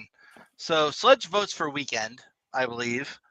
I was saying bonus episodes on weekends, but definitely not Mondays because we're all trying to get our shit together with our day jobs. It's like, dude, I got a case of the Mondays. All right, like me and Mondays just Because like Wednesdays, Tuesday, Wednesday, Thursday, Friday, any of those days would be perfect. Yeah. The CounterSurveil podcast may contain content related to hacking, cybersecurity, damn it, Sledge. I didn't do it. Uh-oh, don't tell me it's our friends at Anon, quote-unquote, hacking back in again. Yeah. That was a good I'm going to slow clap for that one again. That was good. Hilarious. That was a good little... I think the timing was just perfect on that one. Mm-hmm. I don't think I could have... Yeah, you fucked up a good conversation. That's the point. That was hilarious. And I dropped everybody one at a time, which was just the best part until Evelyn was there. And then she's like, "What?" And I pop. You're gone too. We saw you pop in. I was like, 100% that's Frank. Yeah, like we all knew it was you, but oh my god, that's still hilarious. That was good. I gotta clip that out of the podcast and just make that a short because that was hilarious. Yep. Also, if we're going to be advertising roll your own fucking VPN, we need to have an episode on how to roll your own fucking VPN. You mean they can't Google it? No, wait. Altkey, you can put a malicious script up on your GitHub for people who want to roll their own VPN. I could show you how we have my SSO and VPN and WireGuard shit set up for my server rack. Do it. Show us your config file too. I can't do it like right now, but like he's got to redact that shit. But yeah, that would be a good one because like if we're advertising roll your own fucking VPN, I mean it's super easy. Okay, I even just most of the time just use one of the WireGuard auto deploy scripts. It's 3.5 minutes from me spinning up the DigitalOcean instance. And by that, I mean pushing the button. It's not even completely spun up at this point. It's just literally pushing the button to using WireGuard. 3.5 minutes. It depends on what you need too, because sometimes ngrok works. A lot of times NetClient works, but it kind of sucks compared to WireGuard. I would choose WireGuard over NetClient. Yeah. Now, all day. naturally, as a Linux user, WireGuard is very well supported, but for Windows users, well, You keep saying NetClient. Are you talking about Netcat?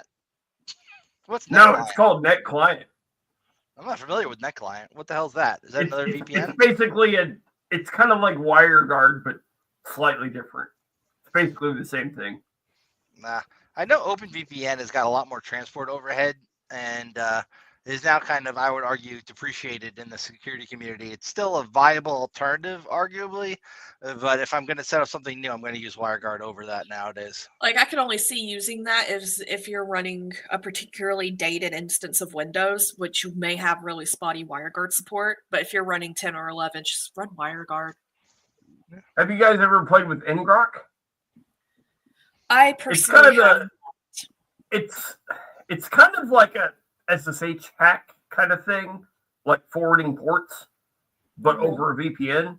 So you can basically get, let's say you have Burp Suite on a remote system that you need the GUI access to or whatever. ngrok is your tool for that. It works really well. I usually just use SSH port forwarding for that kind of shit, but that's kind of cool. I mean, if you don't have a VPN, ngrok works. It spins it all up for you. Okay. It kind of sounds like a tool you would use to search through text just based on the name. But Yeah, because something similar, kind of similar, sort of in the same vein, would be like Magic Wormhole, where it'll punch a hole and share through a VPN, share files between computers without exposing them to the internet directly. I don't know why I thought that tool was going to be something completely different. yeah, I thought you were talking about regular wormhole, which will light up your IDS like a Christmas tree.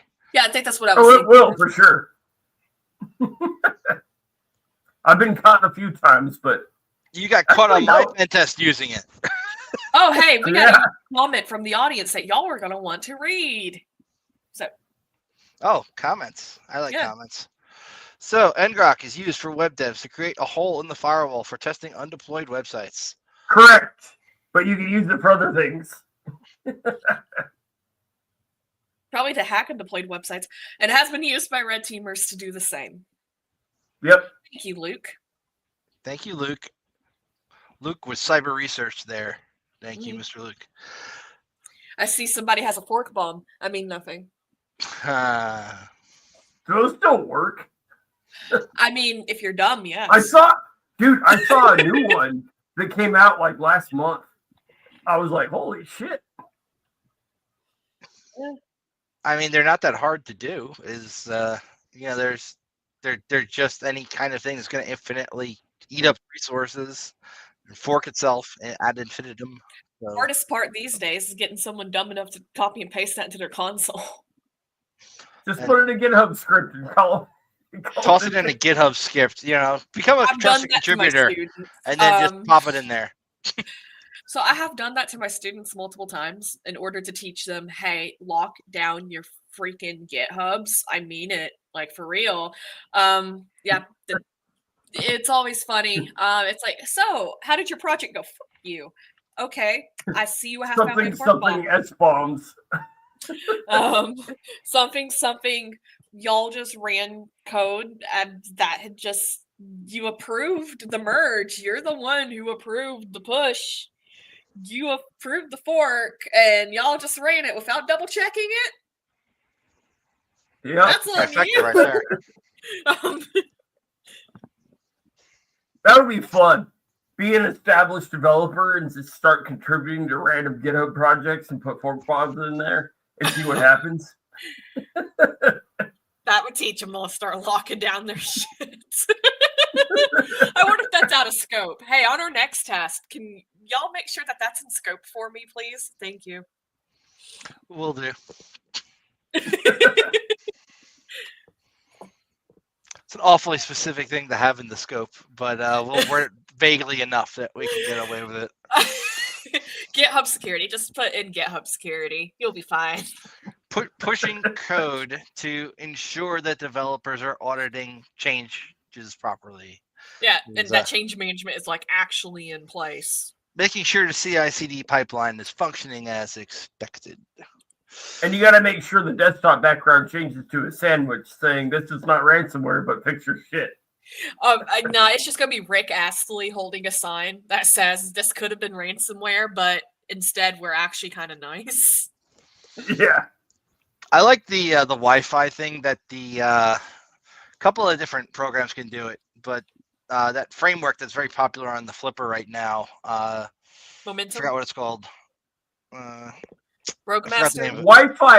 Wi-Fi is the big one on Cali Wi-Fi these Marauder? days. I'm not talking about any of those, but thank you for the suggestions. I forgot what it's called. Doesn't matter. But the It's gist going of to it be being, based on aircraft regardless. Yeah. most of them are. This just tosses up a bunch of hotspots with the lyrics to "Never Gonna Give You Up." So like 01, never gonna Yeah. give you up. 02, never gonna let you down, and it literally floods the Wi-Fi. So there's nothing else you can see when you go to connect to a Wi-Fi, other than that list of those repeating. It's great. Nice. Man, we can do a whole episode on Flipper. I got some ideas for mine. And those- y'all I do can't know even I find have my those Flipper. abilities. I've got two of them. Dude. One of them's disassembled, and the other Dude, is why? lost. If you can't find your flipper, why did you reach over to find your flipper when I was making suggestions? Because that version of it is the one that's disassembled. Okay. And that makes like I sense. have pieces of it all over the freaking bench over here. So, But- y'all know I make flipper utilities, right? No, but I So got. then I want to ask you something. this. Let me Yeah. pose you a question, Altkey. Okay. I want to use those GPIO pins, right? Right. But I want to use them to tie into my home automation system, and I want it to turn my TV on and play YouTube playlist, which is a problem because I use Alexa, obviously. Yep. Alexa, Does stop. your TV remote work for infrared? Because we could do it over IR. Yes. So here's the conundrum. I can't say the name anymore because it's going to start going off, but using this home automation system, it only takes playlists from Spotify and Amazon Music. You have to set up your own server, upload your own music or videos to have it play. And I have it playing on an Echo Show to wake me up in the morning because it's the only goddamn freaking alarm clock I can find that's loud enough to wake me up. But I got this cool idea of like, I could probably tie the flipper in to turn my TV on, cast it to that, which is connected to 4,000 watts of subwoofers and 16 speakers that are pointed at my bed. So Yeah. that would be freaking cool. You're a heavy sleeper. I get it. Can Why I have borrow you not some of just that? set up freaking Home Assistant yet, man? You got a bunch of Raspberry Pis laying around. Just toss So, it on one. It in lets you do all this theory- shit so much easier. You should just- be able to It's use just turning the GPIO. TV on is the problem. In theory, if you were able to integrate send signal to GPIO then signals connection to run. Yeah, that's the idea. Is use That's the flipper actually to turn the relatively TV on. This is a have IR no issues. blaster for the flipper. This would also, if you're always going to keep your flipper in the same place for this, you could do that. Yeah, Alternately, I only have 3, so I could probably spare one. So like for FLIRs are example, kind of cool. They're um, receivers. I could see that working. Like it'd go like Alexa, play Baby Shark, and then it'd sing the signal over. Shut and- up. Damn Just it, ghetto almost. the whole thing. Alexa, ghetto play as Baby hell. Shark. Max volume. Somebody out there is cursing right now. just for those on a different ecosystem. Hey Google, play Baby Shark. And then You remember back in phone the day doesn't where you do could it. say, "Hey Google, tell me your Wi-Fi password," and Yeah. it would work. the good old days. Good old days. My personal favorite was, "Hey Alexa, order 55 of the thing I ordered last." Dude, You remember the somebody chaos tried when there was that commercial where the guy in the commercial said, "Hey Alexa, order," and then it added it to his It was a- cart, and then it It happened. was a bunch of live. Barbie dolls or some shit. Mhm. It's great. Classic. best advertising campaign ever for those people. Every time that Mhm. commercial played, they made a sale. Some dude tried that at my house. He tried to order like 500 dildos and put it on my cart, but Amazon stopped it to make me approve it first. Well, that won't work because that's a restricted product. But if It you didn't used ask to be. if you ask Alexa to order a copy of the exact same thing you ordered last, it'll order your entire last order, and it will not ask you for approval because that looks like a natural order because you've already ordered all that shit. Oh boy, I might have to try that. I've used that against I think about 24 people, and it's worked every time on cue. It's amazing to do around Christmas because the kids' Christmas presents. Because Yeah. fuck their bank account. Yep. And also that is a hell of a thing to have to tell Amazon tech support. So I didn't mean to buy these 4 PS5s, Amazon. Can you take them back? and the best part is if they afterwards ask what you just said and you say it again, it'll queue up another order and it'll keep doing that. Which makes it even harder for them to go in and clean that up before it ships. Can you actually make a refund via the voice commands, or do you have to do it? You through the app? cannot. That is restricted, I'm afraid. So for a while, there was this thing where they had to call the Amazon button, right? And this would Bluetooth to not Bluetooth. It was I have actually one. connect to your Wi-Fi. You push it, and it would reorder whatever item you programmed in there. So, like, you say you needed more Tide Pods, you put one above. Oh yeah. You push it. That API endpoint is wide open. You should go take a look at that if you're gonna. So I actually have one. I have one right now, and I have it because I'm I know surprised the that's API still around. point is open. Oh, it's not. It was discontinued, but I still have one because I had one back in the day to order 250 cans of Monster. And every time you pushed a button, it would order 250 cans of Monster. And yes, I would go through those because I had a really unhealthy addiction. Well, that explains a lot. Shut up. Anyways, no, that's unadulterated ADHD, Sledge. The Monster actually calmed me down because I couldn't get Adderall at the time because the state of Georgia sucks. Anyways, so I found out the API endpoint was wide open. So I told all my friends to get one of these buttons, and anytime they piss me off, I'd go through and just order shit for them. I'm trying to zoom in on Havoc. What are you trying to show us? Yep. Oh, well, this is what got me into Kennedy. AWS. I finally found it in my bag. There you go. Amazing. Nice to meet you, Dave Kennedy. Who are you, and why have you done the real Havoc? They wanted me to put the weight back on. I had to do it now. Ooh, this is a good freaking thrift store find. I got a Canon Pixma for $10. Oh, hell These yeah. are pretty cool. This is the bigger one, and it does like photo quality printing. Not bad. I love cleaning up the thrift stores. HP printers are just a nuh-uh. Yeah. I mean, these are fun. I'm trying to. These little refills are expensive. I just want an old dot matrix. Can someone just get me a dot matrix printer? I'm sick of this modern shit. This ain't working. I'm honestly trying to find an original NES if anybody wants to sell me one for like $150.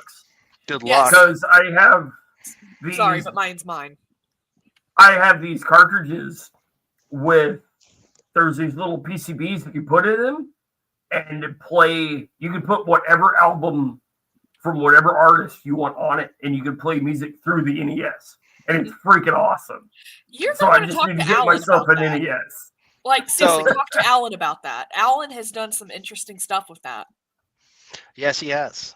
So, Tazbot, Alan, talk to Alan. He set up some kind of automation for that over a real SNES like hardware. It's really fucking cool. Just do it. Just talk to him.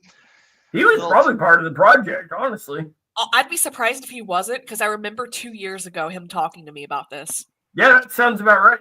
Yeah. So, I'd be surprised if he wasn't part of the project or if his community wasn't part of the project. So, like, talk to Alan, like, for real. He's a friend of the podcast. Have him on again, even.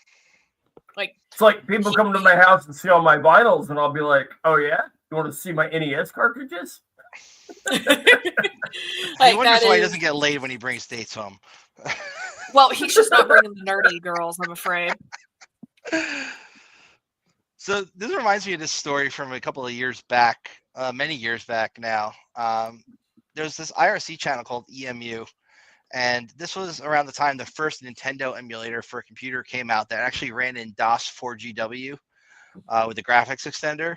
And this dude put out this emulator, and he invited one of his friends who he met on IRC, who went by the handle Mindrape, to look at his source code and give him some feedback.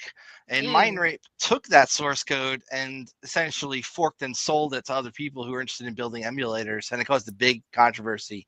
That's what we like to call a dick move. It was a huge dick move. It actually caused, I think the guy's name was Blood something, to stop developing that program for a while. I think it was Bloodlust, maybe was the guy's name. Cool handles, arguably, Bloodlust and Mindrape. This is why NDAs are a thing. Even the friend NDA should be enforced. If somebody dicks you over, you make that known in the community. Yeah. Tell the rest of the community so we can all curb stomp on my DEF CON. Yeah, you're never going to get a job again. Yeah, at least not with any actual hackers. Like, I don't know, enjoy working for Suits for the rest of your life and only with Suits for the rest of your life. I've only been in a situation like that once, and I talked to a manager, said I forgave, I lied through my freaking teeth, and he got a career, and I just let it go. That's the only time. But there's been several other times where I'm like, nope, this guy can be excommunicated. Yep. It reminds me of the CISO who took credit from my senior project and got the job at the hospital. But yeah. A lot of shitty people in this industry. So if you're working on something cool, yeah, by all means, share it with your friends and whatnot. But if make sure they're your actual friends. Yeah. Like, this is a reminder that Shut the Fuck Up Friday is great, but there's also plenty of other days to celebrate, such as Mind Your Own Business Monday, Time for ComSex Tuesday, We Didn't See Shit Wednesday, Trust is a Weakness Thursday, and Seriously Silent Saturday. Also, I want to see the warrant Sunday. Like, seriously, all right? Any day that ends with Y is a day to, well, the last one you said is pretty common for me. And I say the past Tuesday is always going to be break fraud Tuesday. Yeah. The sheriff took over again 2 days ago. After, Shut the Fuck Up Friday and Seriously Silent Saturday, of course you're going to have I Want to See That Warrant Sunday. All right? FAFO. I'm sorry. Nothing I can do about that. I got to pull up the video footage, but the sheriff came over again 2 days ago. And it was funny because I posted on Facebook. I was like, am I getting boring? I haven't seen the cops in almost a year. 3 days later, he shows up. Yeah. You jinxed yourself, man. You're the one who asked for the devil to appear. You shall receive. Scene 1, static interruption. Just kidding. Dude. Scene 1, static interruption to cops appear. Now we have to be a completely normal podcast for like 10 minutes. Well, I mean, hold your tongue, damn it. Yeah, it ain't gonna fucking happen. Evelyn is a cool chick I know. Have you met her, Sledge? Yeah, I don't know. She seems all right. I don't think I've met her. I've met somebody. It's pretty cool. I've never heard of her name called Evelyn, though. Yeah, that's a weird name. Like, that's really like old and uncommon. It's a stupid name. Let's forget it.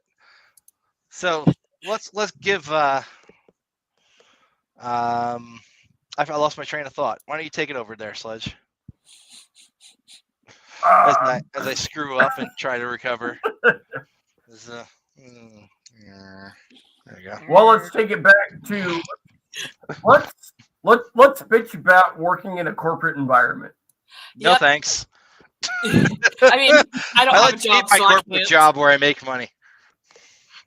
Dude, right. I'm working in a government contract right now, and it's so fucking weird. Like, nobody knows how to talk to each other. It's stupid. So I passed the statute of limitations, so I can talk about when I worked for the government. That's fine.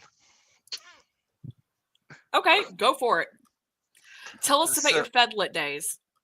I worked for local government, not state or Fed, but the things I saw really kind of bothered me. I was not a big security guy back then. I was just your average nerd. But like the guy who ran the county, the way things were run in general, there was just so much stupidity going on. Like the remote access tool that you could use as a technician to access anybody's workstation wasn't locked down with a password. So if you had said tool, you could remote into any workstation on a flat network. It's like TeamViewer installed as a server. Well, fuck. That is Right. TeamViewer as a service. Kind of, yeah. Except that there was no password, and you could just log into anything as long as you're on the LAN. Then I found out not only was it a flat network, but like everything in that government was on that flat network, including these Wi-Fi hotspots that they had at satellite offices, and they used the same WPS pin on everything. So, Oh boy. yeah, there's a lot of bad Wow. stuff I figured out. Luckily, it's not on my resume anymore because it's aged out, because we're talking over like 12 years ago. But, Oh shit, dude. Yeah. When you're done with your story, pull up that article you posted about that that vulnerability with that serial number when you you know what I'm talking about. Yes. So in the airports, okay, they have these Wi-Fi access points is the gist, and I'll find the article.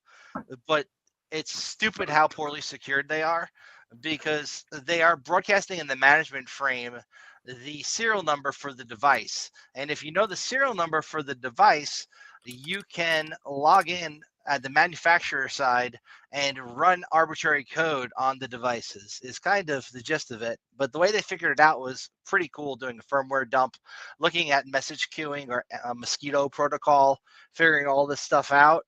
But it was a mind-blowing kind of thing that this is the same device they're using in the majority of airports, and it was that poorly secured for so long before somebody did that research. And if Sledge, you can find that article faster than me, I'd appreciate it, because I'm digging through multiple chats here and not finding it right yet. But All right, I should have yours pretty. Give me 30 seconds. I'm gonna guess.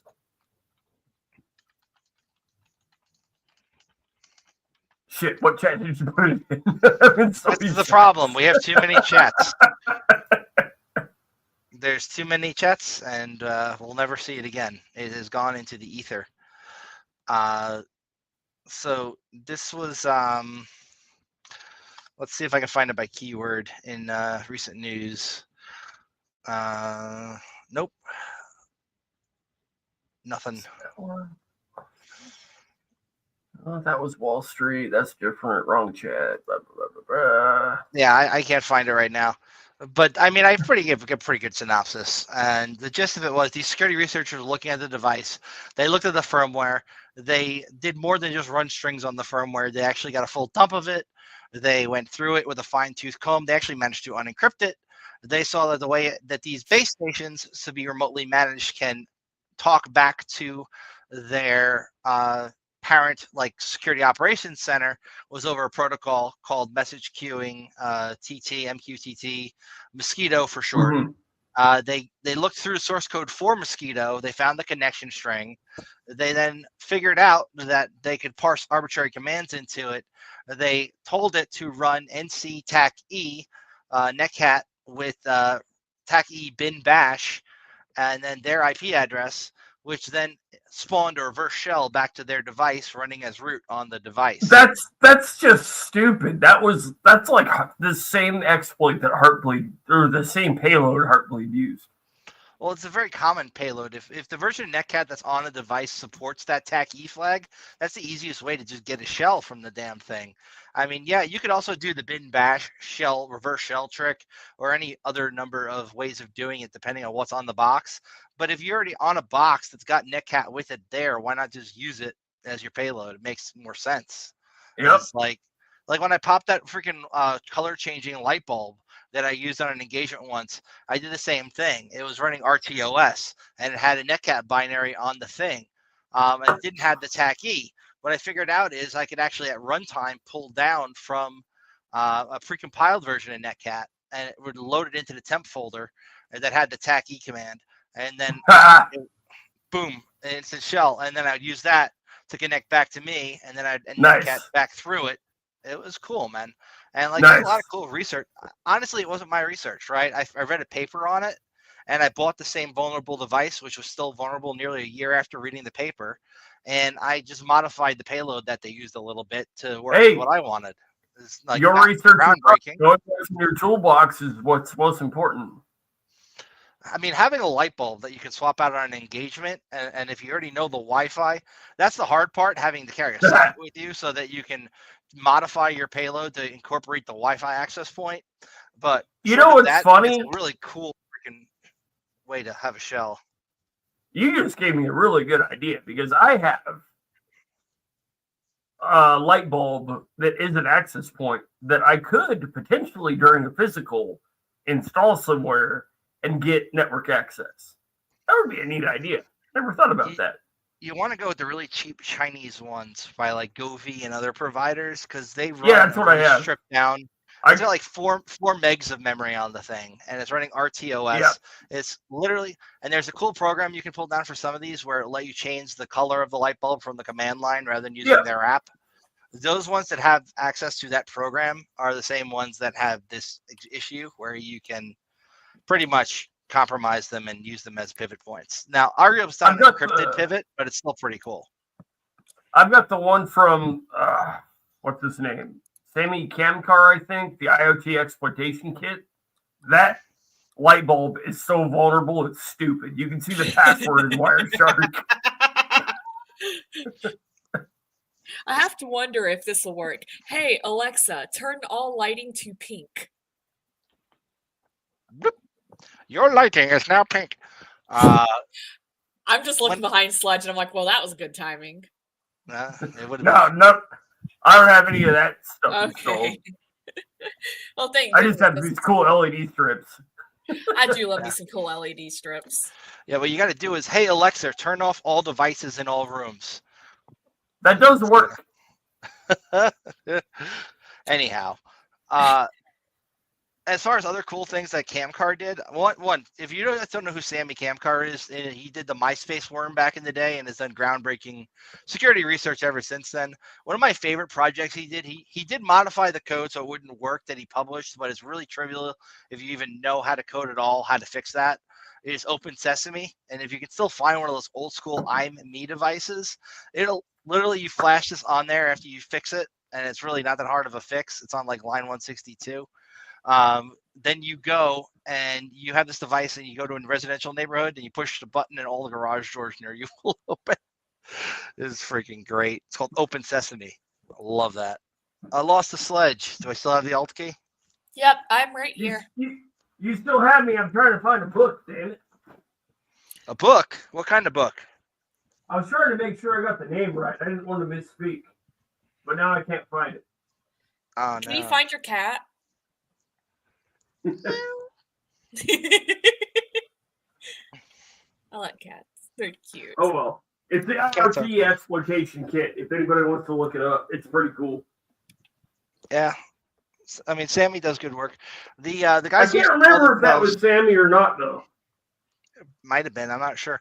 Might have also been one of the guys who does a lot of radio stuff, like Travis Goodspeed. They tend to put out cool stuff.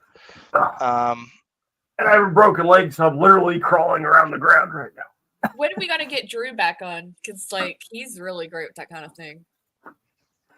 When he's got the time, I guess. I mean, he's not good with Mondays. Also, was another reason to switch from Monday. Maybe we do it on Wednesday again. He'll hop on. I mean, Drew is a great guest. Arguably, I learned a lot just from that podcast and asking him questions, and I've nagged him since with stupid questions in our Signal group where I try and pump him for information, and he happily obliges sometimes, which is fun. It's like, yeah, if somebody were interviewing with you and you asked them that question, how would you want the answer to be? Yep. He has been a really great mentor for me. If it wasn't for the chats we've had at DEF CON over the last 10 years, I probably wouldn't even had the what's the word? Like the gumption to actually try to start a company and an LLC and stuff. And after his advice, it started to come to fruition, got working and everything. So now every now and then I'll hit him up and hit some other people up that work with IBM and all these other people, and they work pro bono. And, so it's like free advice basically. So it's good to network. Networking is important. Networking is important. Networking is important. I'm very bad at it, so thank you for your help, Sledge. You're better than you think there, Alt Key. I just have very, very bad social anxiety.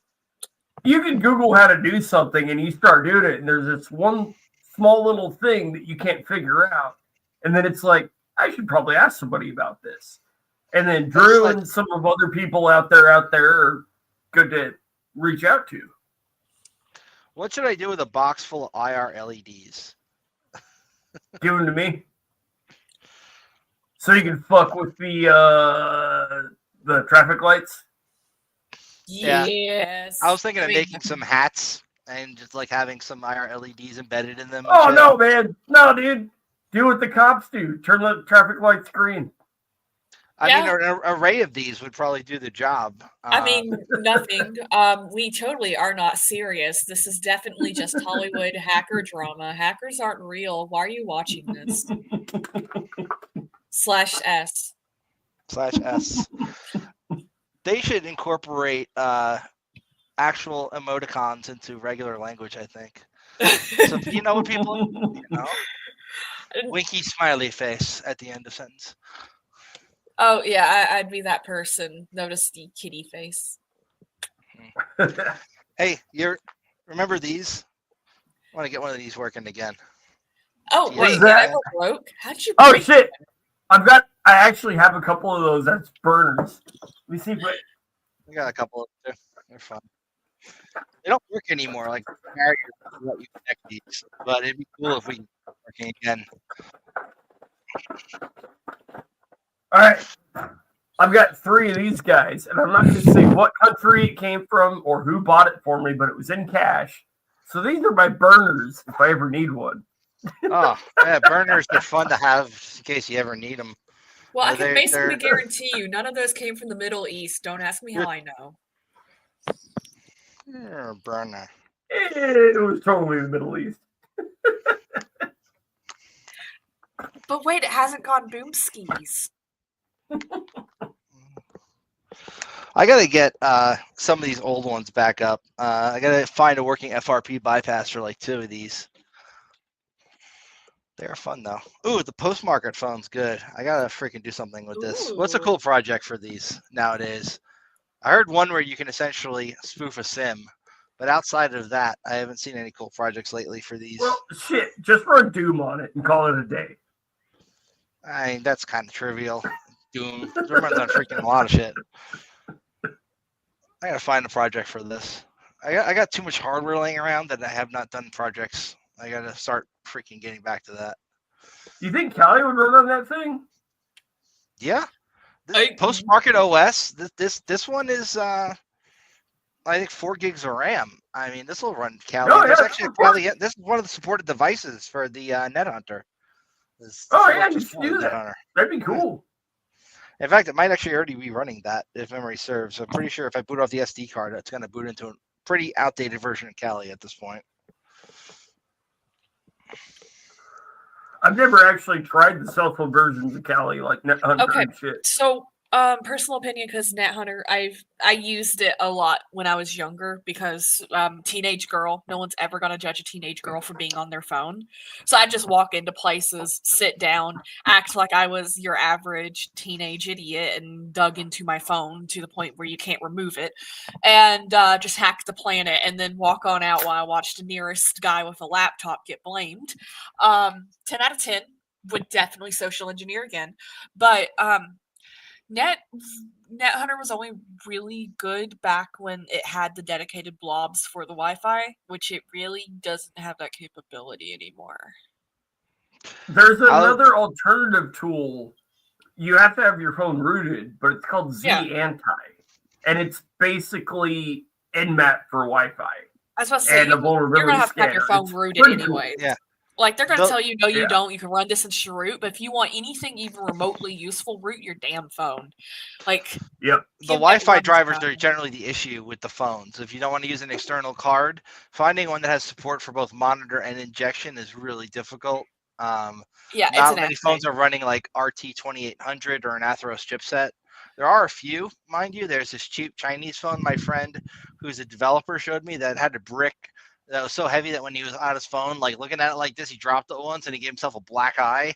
But that Yeah, one it did. actually had monitor and master mode enabled on the thing, so he could not only toss up a hotspot and all that fun shit, but he could do injection, deauth attacks, capture a handshake, all from the phone. My burners at the time also did, but they had a problem, and that was they wouldn't work on 4G, so they will not work in the country anymore. Yeah.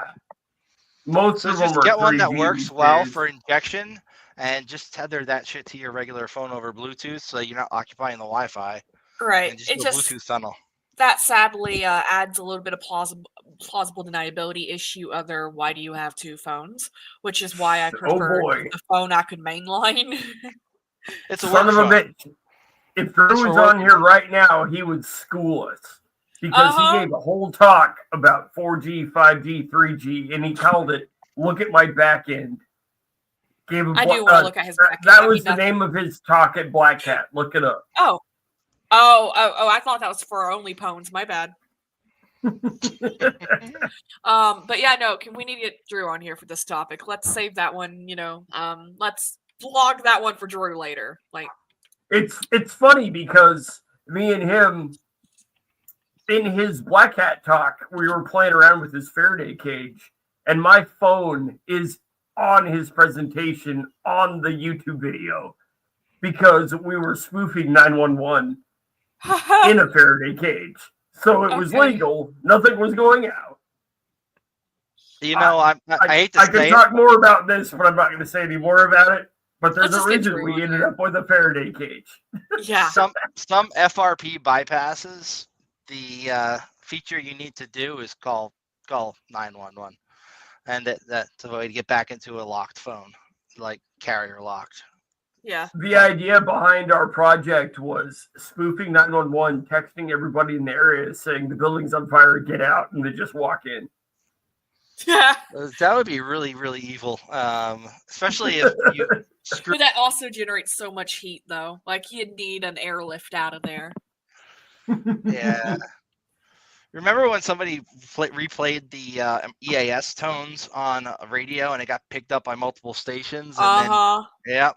Oh. There's a reason you don't F around with those things. You find out very quickly. Yeah, you find out very quick. Like, there ain't no time to clear the area before the find out happens. Like, it's the difference between a Taco Bell fart and, like, just straight up medical issues.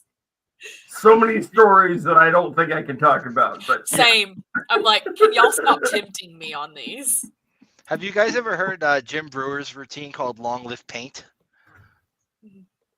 Fuck painting. That's all I have to say. It's not about painting. It's all right. I gotta put this on it. 4 minutes, 10 seconds. It'll probably get Adrian a copyright strike, but I don't care. He's already striked. It's fine. We already fucked him up. It's cool. Okay. Let's say we're already going to get age limited by half the shit I say, so. Let's talk about dick some more.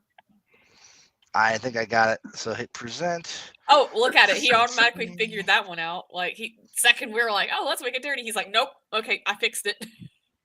I made it work. Made it work. Oh, hey. Yeah, we don't have audio, my dude. No audio? That sucks. Yeah, ass. like I can barely hear that. No, I hear it. It's just really low. Yeah, that's Let's- not going to let's try translate again. well over stream.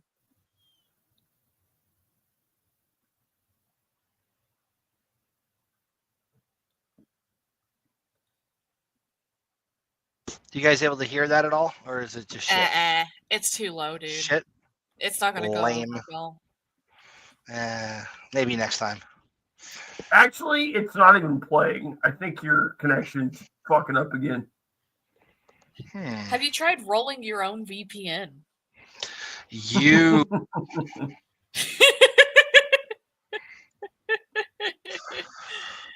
You would be good if we had sponsors and actual money.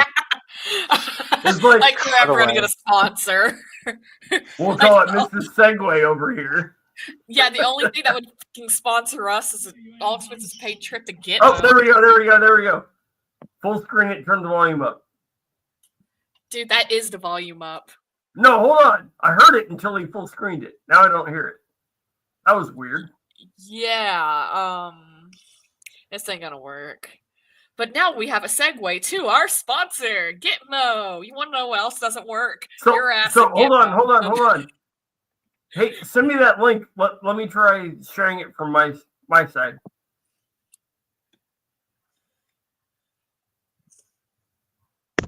Private chat.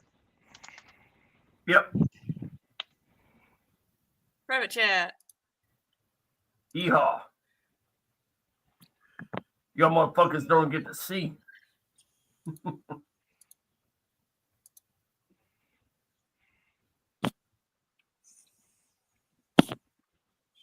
You can do it.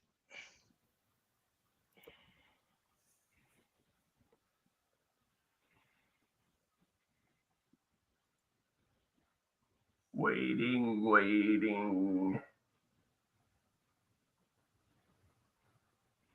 Did you send it? Yes, it's in the private chat. Hit private chat here on the side. Oh. Window.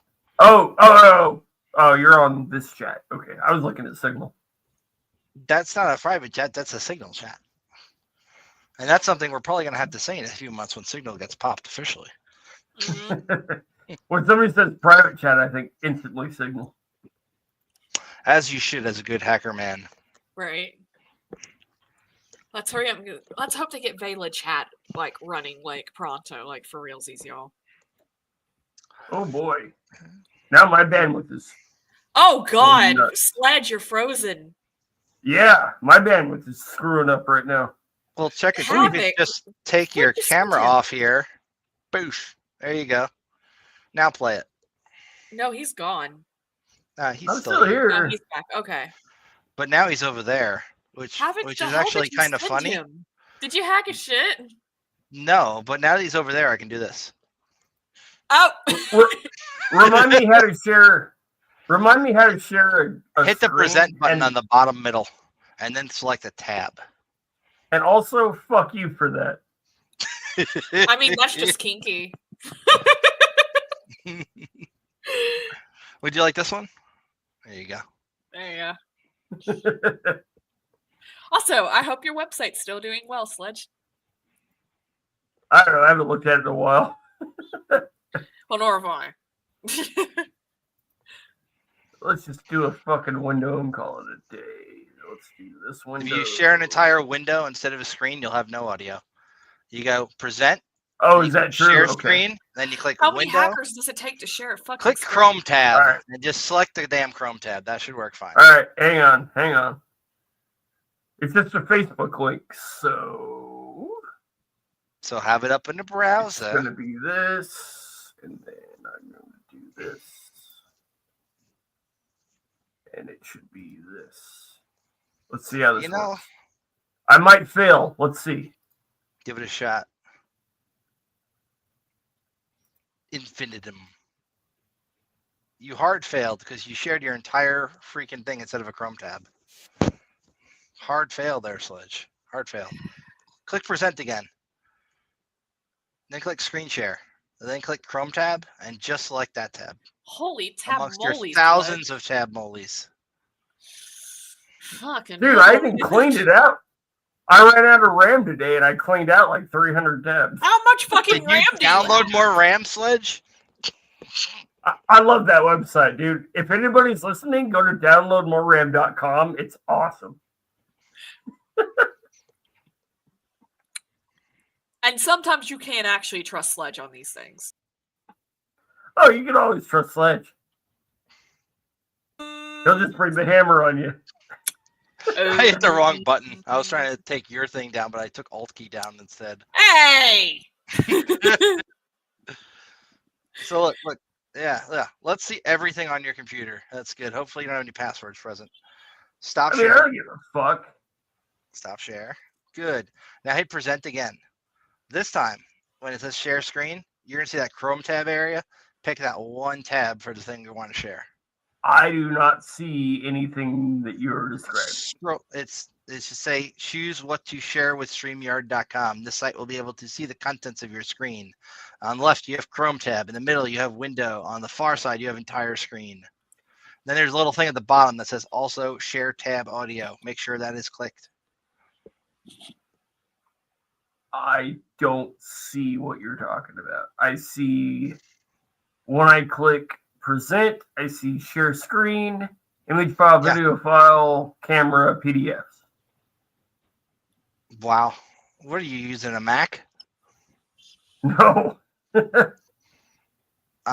So click present and then click share screen at the bottom of present. Jesus Christ, Sledge, I can't believe you got domain admin. How the fuck did you do that? Very carefully. Okay. All right. I see what you're talking about. Now I can click the actual tab. All right. I think it's this one. If I'm wrong, it'd be hilariously embarrassing, but whatever. Even better. Yeah, I think it's this one. Okay, sure.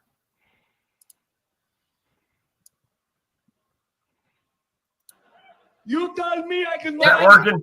Yes.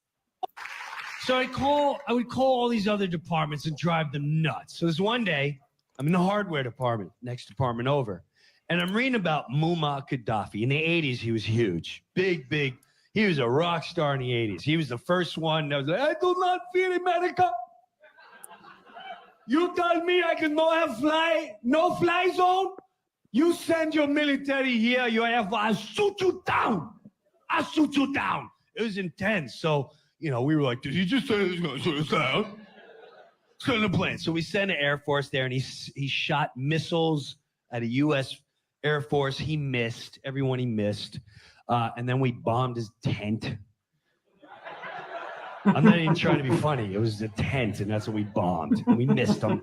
So the point is, it was pretty intense back then with Muammar Gaddafi. Everyone knew who he was. So with that said, I'm reading the paper. The new guy from hardware comes. He goes, excuse me, you work here? I said, yeah, I'm Jim. I work in the paint department, next department over. I was just reading about all this crazy stuff. Like, I might go to war and stuff. Muammar Gaddafi. I go, listen, if you need anything, let me know. Everyone knows me here. He goes, you know what I need? I need you not to be reading a paper in the hardware department. That's a reflection on me. You're young.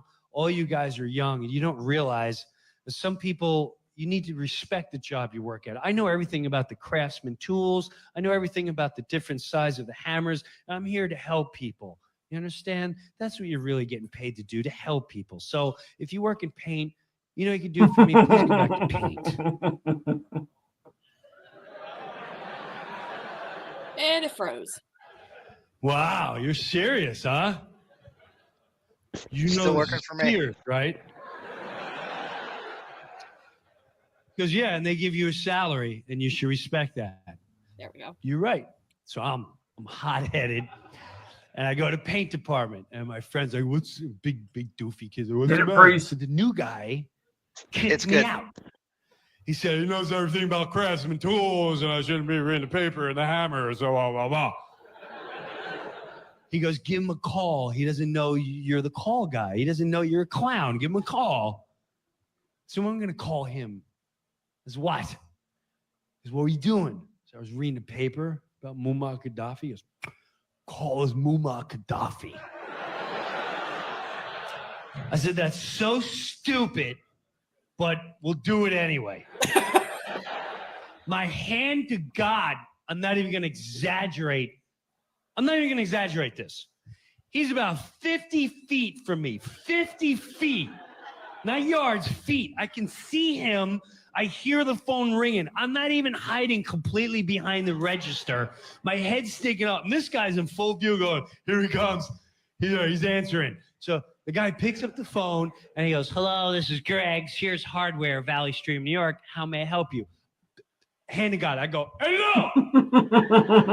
This is the great Muammar Gaddafi. He's listening. I have just sent 6 of my Libyan missiles to blow up the Sears hardware department.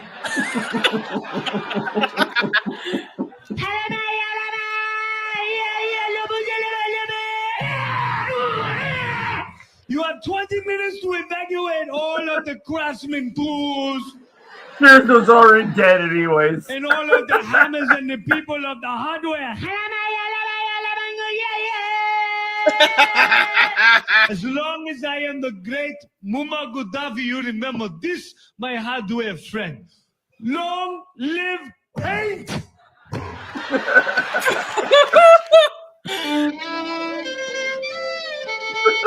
Hey, Carolina. Hi. How you doing? I'm doing good. How are you? Amazing. Nice to see More you. audio. And now where the fuck is my cursor? I have too many monitors. So that's a cutoff one, but I recommend anybody who likes that go look at the full one because he then goes into how the FBI was called, how they evacuated the mall. Wait a minute. We Yeah. missed the FBI part, dude. Yeah, man, that was cut off, but it's cool. Like, I don't think too many of our viewers want to watch the full Jim Brewer thing, but you could probably find it on YouTube really quickly if you want to, and then just share your screen. Just as FBI is called then, right? And he actually gets off by being funny, which is kind of fun. Which is the part I actually wanted to show, but unfortunately I didn't watch the whole clip and realize it was cut short. But still, Get off by being funny. You know, Whatever. You know that sounds like Sledge. That is just Sledge personified. He can do anything. And Long then just live paint. charisma roll, just straight on out of trouble. Evelyn rolls for charisma. She rolls a nat 1. Yeah, every time, every damn time. I think I'm funny. I'm really. She not, put but all her just- points in intelligence. Oh, thank you. People think it's I'm like 3 joking. points, but- People think I'm joking when I say like "have a good day" or whatever, and I say "don't get caught." I'm serious about that. As you should be, because Yeah, that's I rule kind of number wish 1. I would have put all my skill points into something other than the hacking minigame, because that minigame's kind of useless about the supporting skills.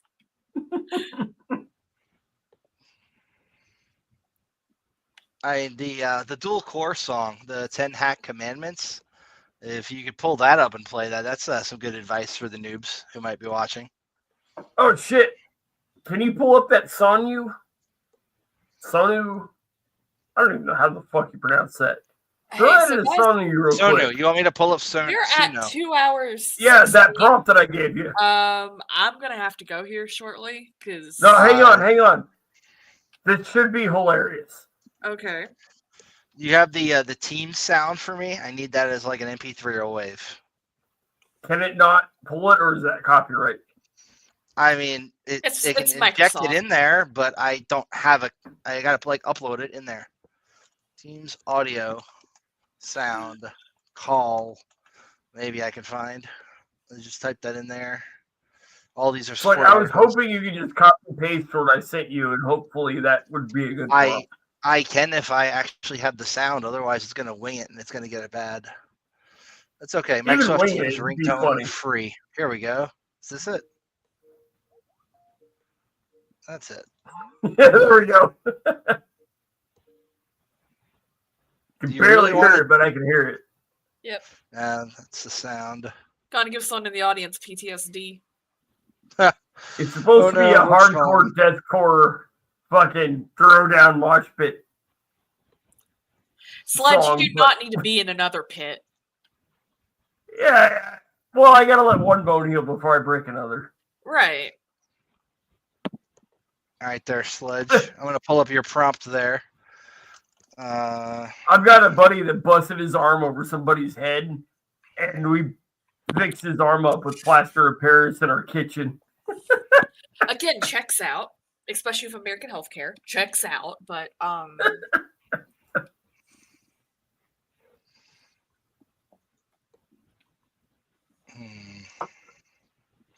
You want me to do it live? This is gonna probably be pretty horrible, but I'm happy to share the screen.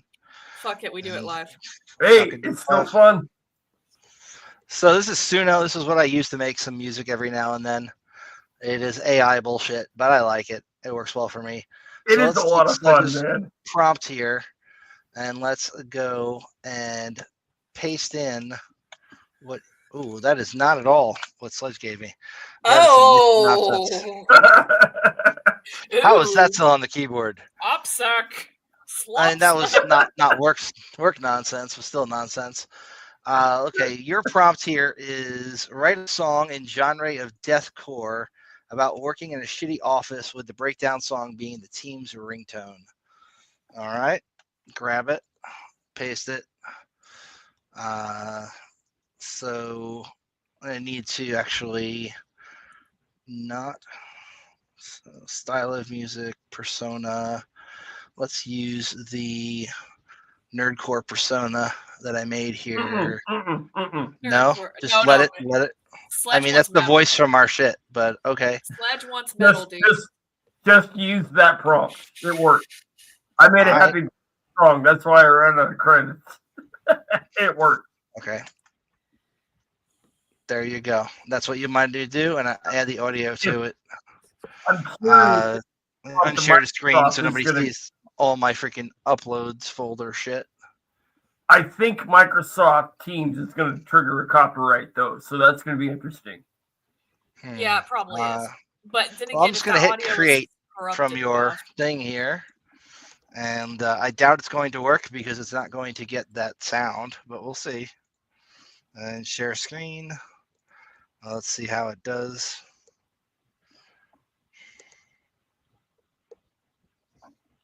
Oh, you didn't get an error message. There we go. Let's see it. Oh, you got your nerdcore shit. Yeah, I like it. I was hoping something I could just punch somebody in the face to. Style of music, change it to metal, please and thank you for Sledge. You got it. You got it. 1 second. That's why I specified genre of deathcore / beatdown. I get it. I get it. It understands if you don't specify. Yeah, I got to switch it back off a custom prompt and just put it in there and re-grab your initial prompt because I closed the damn window. Copy. All right, you really think this is going to work? Because I don't think it's going to get the team sound. But I think it's going to work. It did not give us an error. I was worried about copyright. I think this is going to work. All right, I'm just going to select the team's call sound for it. So it's got it and upload that and save without trimming and then add it in so that it has it.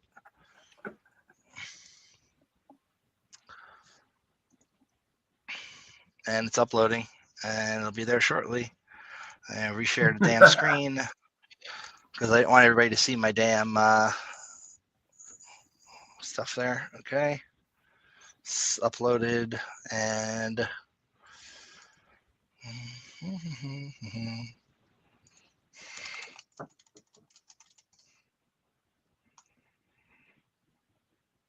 there we go. There we go. This is gonna suck. I've prompted this thing a lot. I think this one's gonna suck, but we'll see. I should be sharing audio. Make sure you'll hear this. I'm gonna put my mic up so. Okay. Let's give her a shot. There we go. That sounds better.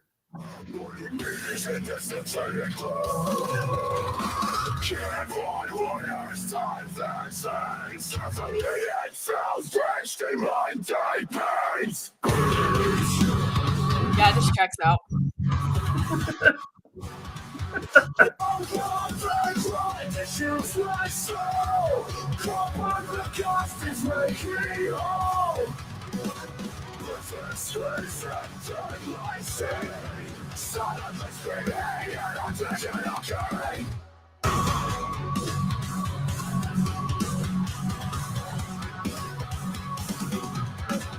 They kind of did it.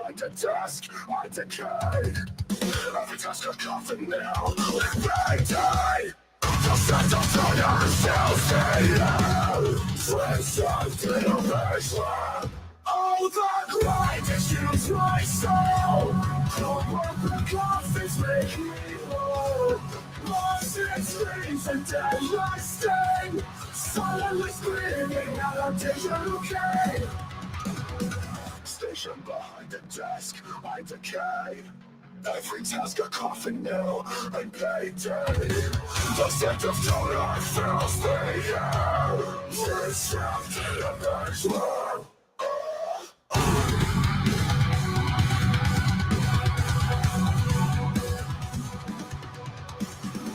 Ah.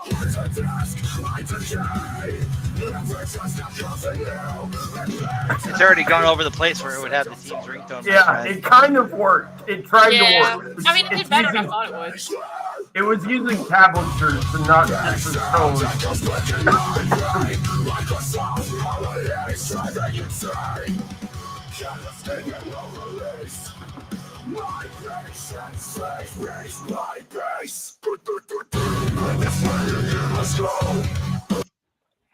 It did So better yeah, than I thought. like I said, what we could do is maybe go with custom, and then paste those lyrics in, right? Yeah. And then go down here under electronic nerdcore, change that back to, what was your genre? You called it Hardcore, deathcore beatdown. hardcore, deathcore, beatdown. But I think it needs the actual tones from that Yeah. thing that we're talking about to go off of. Yeah, I think so. Like, it was trying. The tablature was close for the guitars. Mm-hmm. So. Oh! Yep. I seriously just looked at my phone. I just want a fucking breakdown around that sound. Pavlov. Well, so let's try and just grab that piece of the audio right there. Save the trim audio. Let's then upload that. Let's see if that works.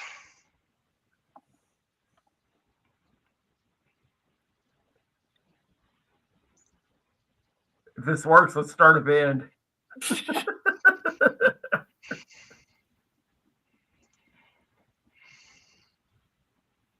Because that's how it works these days.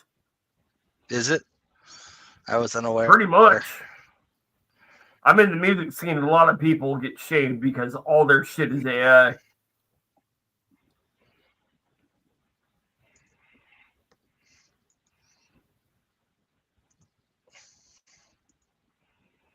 I don't even know how to use this part of this shit. I've never been over here before. I've never seen this either. Use the Audacity. Don't panic. It's pretty simple, actually. Is there a play button? Yeah, just hit play. Well, and see what happens. that's because you're editing the Microsoft Teams call audio. You need to edit the generated song and then add this. Oh, I see. Yeah.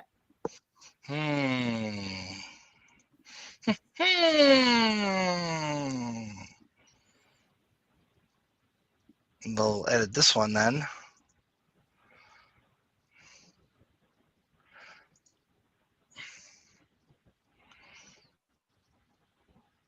All right, give it a minute to load in. All right, now you should be able there we to go. edit portions. Oh shit! Let's that All play. right. Will that be the bridge there where we're going to put it? Yeah, you're going Yeah. to want that in that. There's going to be a build up to a breakdown. If you know what a breakdown means, it would be there's a build up and then a breakdown and the chorus. Yeah, I have no idea how to do this, man. So I don't know where to put Basically, it. I don't know how to right. do it. Basically, right where that line is, I would assume is proper. I think that would work. All right. I don't know how Let's to put try it in from here. Is what I'm saying. I don't know how to do that. You should be able to Oh. add another audio track, and from there you should be able to select said audio track. I don't even know if that would work. Either way, it's going to be interesting to find out. 3 idiots try and make a song with AI, not knowing how to use the tool. Well, guys, it's, fuck like I said, around it's and at find 2 hours, almost 2 hours 30. I'm about to have to ditch. Yeah, I think it's a good time to kind of call it. So, what I think we We should can come do back with this song once is we we'll get this come worked back out. next week with a new song. Wow, this is pretty hardcore. Dude, although this sound definitely gives people PTSD, I would argue. Please stop. All right. Use it as PTRI. That's the sound you want in a mosh pit for people to beat the shit out of each other. That's fair. Punch. So I think for the outro, I'll do another AI generated bullshit song. This time, just a clip of it. Okay. And then we're going to cut out. Thank you all for joining us for the CounterSurveil podcast. Oh, hang on. Stop sharing your screen and go back to us, and then let's call it. Yep. Come on. There we go. Hey. Have a great day. Stay out of trouble. And we'll see you next week. Or soon. Don't get caught. Hack the planet. We're free in the spotlight, chatting through the late night. Smart contracts are lying, auditing, verifying. CounterSurveil in my ear. Security we engineer. Learn the truth, don't disappear. CounterSurveil, we're right here. Crypto dreams and data streams. Listen close, it's closer than it seems.